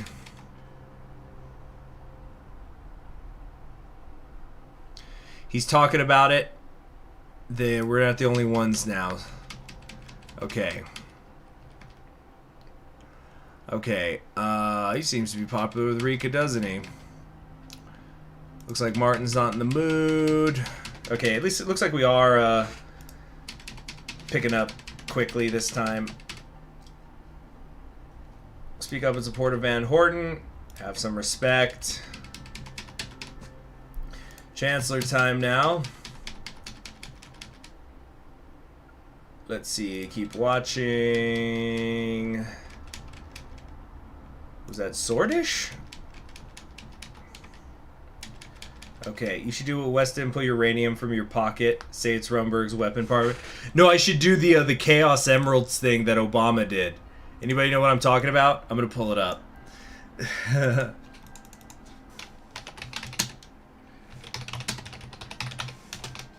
Let's see here, let's see here. Hold on. Wait a minute, wait a minute. Here we go, here we go. This is what I'm talking about. Wait, I need to find the thing. Here we go, here we go, here we go. This. What do you have to say about the theft of dangerous artifacts that could cause attacks like this to happen again? You mean the Chaos Emeralds? I'm going to assume you mean the Chaos Emeralds, because if that's what you're concerned about, I've got one of them right here. Chaos Emeralds! Yeah, there you go. So that's what I'm gonna do, but with the guns. All right, enough fun. Let's get back to it. Yeah. Oi, Caesar, get down.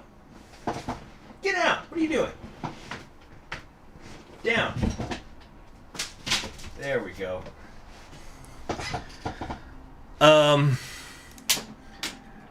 Let's see here. Let's see here. I can't let her speak about us like that. Let's hear her out first. Grand Awakening. Okay, here we go. Dear members of the Assembly, significant gathering.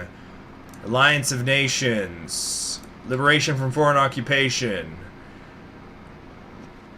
Hard questions.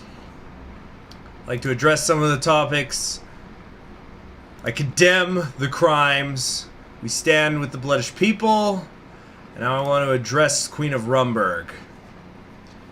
The real threat has always been Rumberg. It was Rumberg who shot our aircraft within our airspace.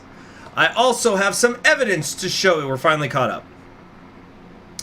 I also have some evidence to show the Assembly. Mr. Smolak was right about the KA-74s.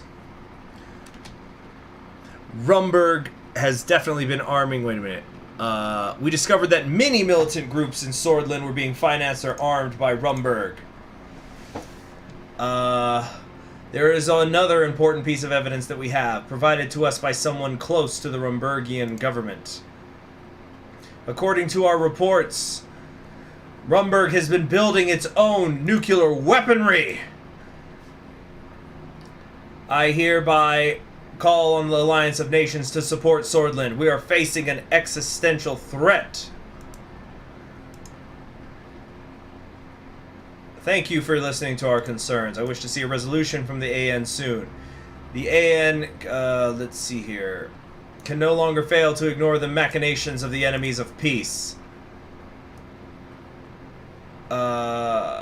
There cannot be any more procrastination or delay. The AN must adopt decisions according to the wishes of the people of the world. Amorgna Veskor! Did we get the achievement? No, there was some applause from the assembly. Thank you. I shouldn't have done that. I should have done like a global appeal. I left the podium. I walked back to my seat. David did not stop applauding until I sat down. How was it? It was not a bad speech, Mr. President. You did well. President Nines announced the next speaker, Dwight Walker. Mr. President, I first want to congratulate you on your election to this high office. Mr. Secretary, delegates to the Alliance of Nations, ladies and gentlemen, fellow friends, we meet again on our quest to bring peace and light into this world, but even though some of the clouds have lifted, the world has not yet escaped the darkness. The Kantian Security Pact is rapidly expanding his... Okay, he's just going to complain. Yeah. Let's get moving. This event's been going on forever. He's saying he doesn't like the Soviets. There's going to be consequences. They're upset. Keep watching. Hegel had taken off his shoe and was banging the table with it. Oh, man. That's great. That's great. Despite the noise Hegel made, President Walker continued his speech. They're trying to bring on war. We will get... Let's see. Hegel stood up with a shoe in his hand. What is that supposed to mean? You're promoting war in the Alliance of Nations? Mr. President, this cannot...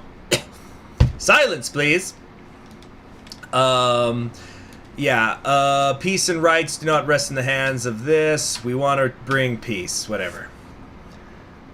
Don't react. This is superpower shit. I don't care. Next up is Leon Maleyev, the man himself, who somehow looks younger than Hegel. But then again, Hegel seems like he's really stressed out and he does it to himself. Leon Maleyev. I guess I should go Russian with him too. Just it's gonna make it less friendly than Sergei.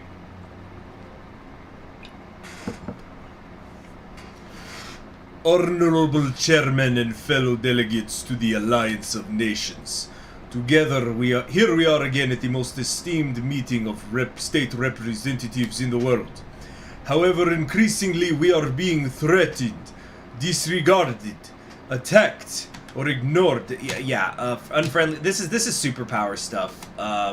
He's saying, the ATO, they're capitalist puppets, enemies of the revolution. We're trying to actually save the oppressed. Save this for when we're doing a capitalist or a millennialist stuff, whatever. People are going, we believe socialism will triumph over capitalism in the end. Such is the logical conclusion of the development of humankind. Whatever. Just blah, blah, blah, blah, blah. Let's get to condemning Rumburg. You can keep laughing, gentlemen. Communism will bury you. Suddenly, the laughing turned into shouting. We're not going anywhere. Because remember, this is the most powerful country in the world. So, yeah, he's getting them. We don't want war and bloodshed. The realization, long live the people's revolution. Alright, whatever. Massive applause continued for some time. That was a lot. It's troubling. Tensions are too high. It's quite scary, to be honest. We need to be careful. Okay, so... What? We're not going to talk about Rumburg? Nice, guys! We're in the green on economic development. Hegel's disgrace at the Alliance of Nations. The highlight of the gathering was without a doubt Chancellor Hegel. In a display of shameful behavior, he repeatedly interrupted the Agnolian Prime Minister, went so far as to require the intervention of the Speaker. We would like to remind that this was a meeting of the leaders of the world, not a village council. So, what? All that for nothing? Public polls were average. Move our personal wealth to Kraitu. What? My future in Swordland is in doubt. It may be the right time to diversify my resources by keeping my money reserves safely abroad in case of an unexpected departure. I ain't going nowhere! The captain goes down with his ship. Fuck y'all. Alright, but I think that's going to be it for the day. Oh, we have a phone call with the Queen. We're going to stop it there. Okay. That was quite a long stream. I did not expect it to be, but things have gotten very fun, very exciting. But thank you very much for joining me. I am Conquering History Games. Please take care. I'm going to do some more Suzerain later. Maybe, I don't know, maybe 4 hours-ish from now. So, yeah, thank you very much for joining me, and y'all take care. Also, special thank you to those of you who donated through Super Chat. Always appreciated. It keeps the streams running. I'll see you later on. Bye-bye. Hold on. There we go.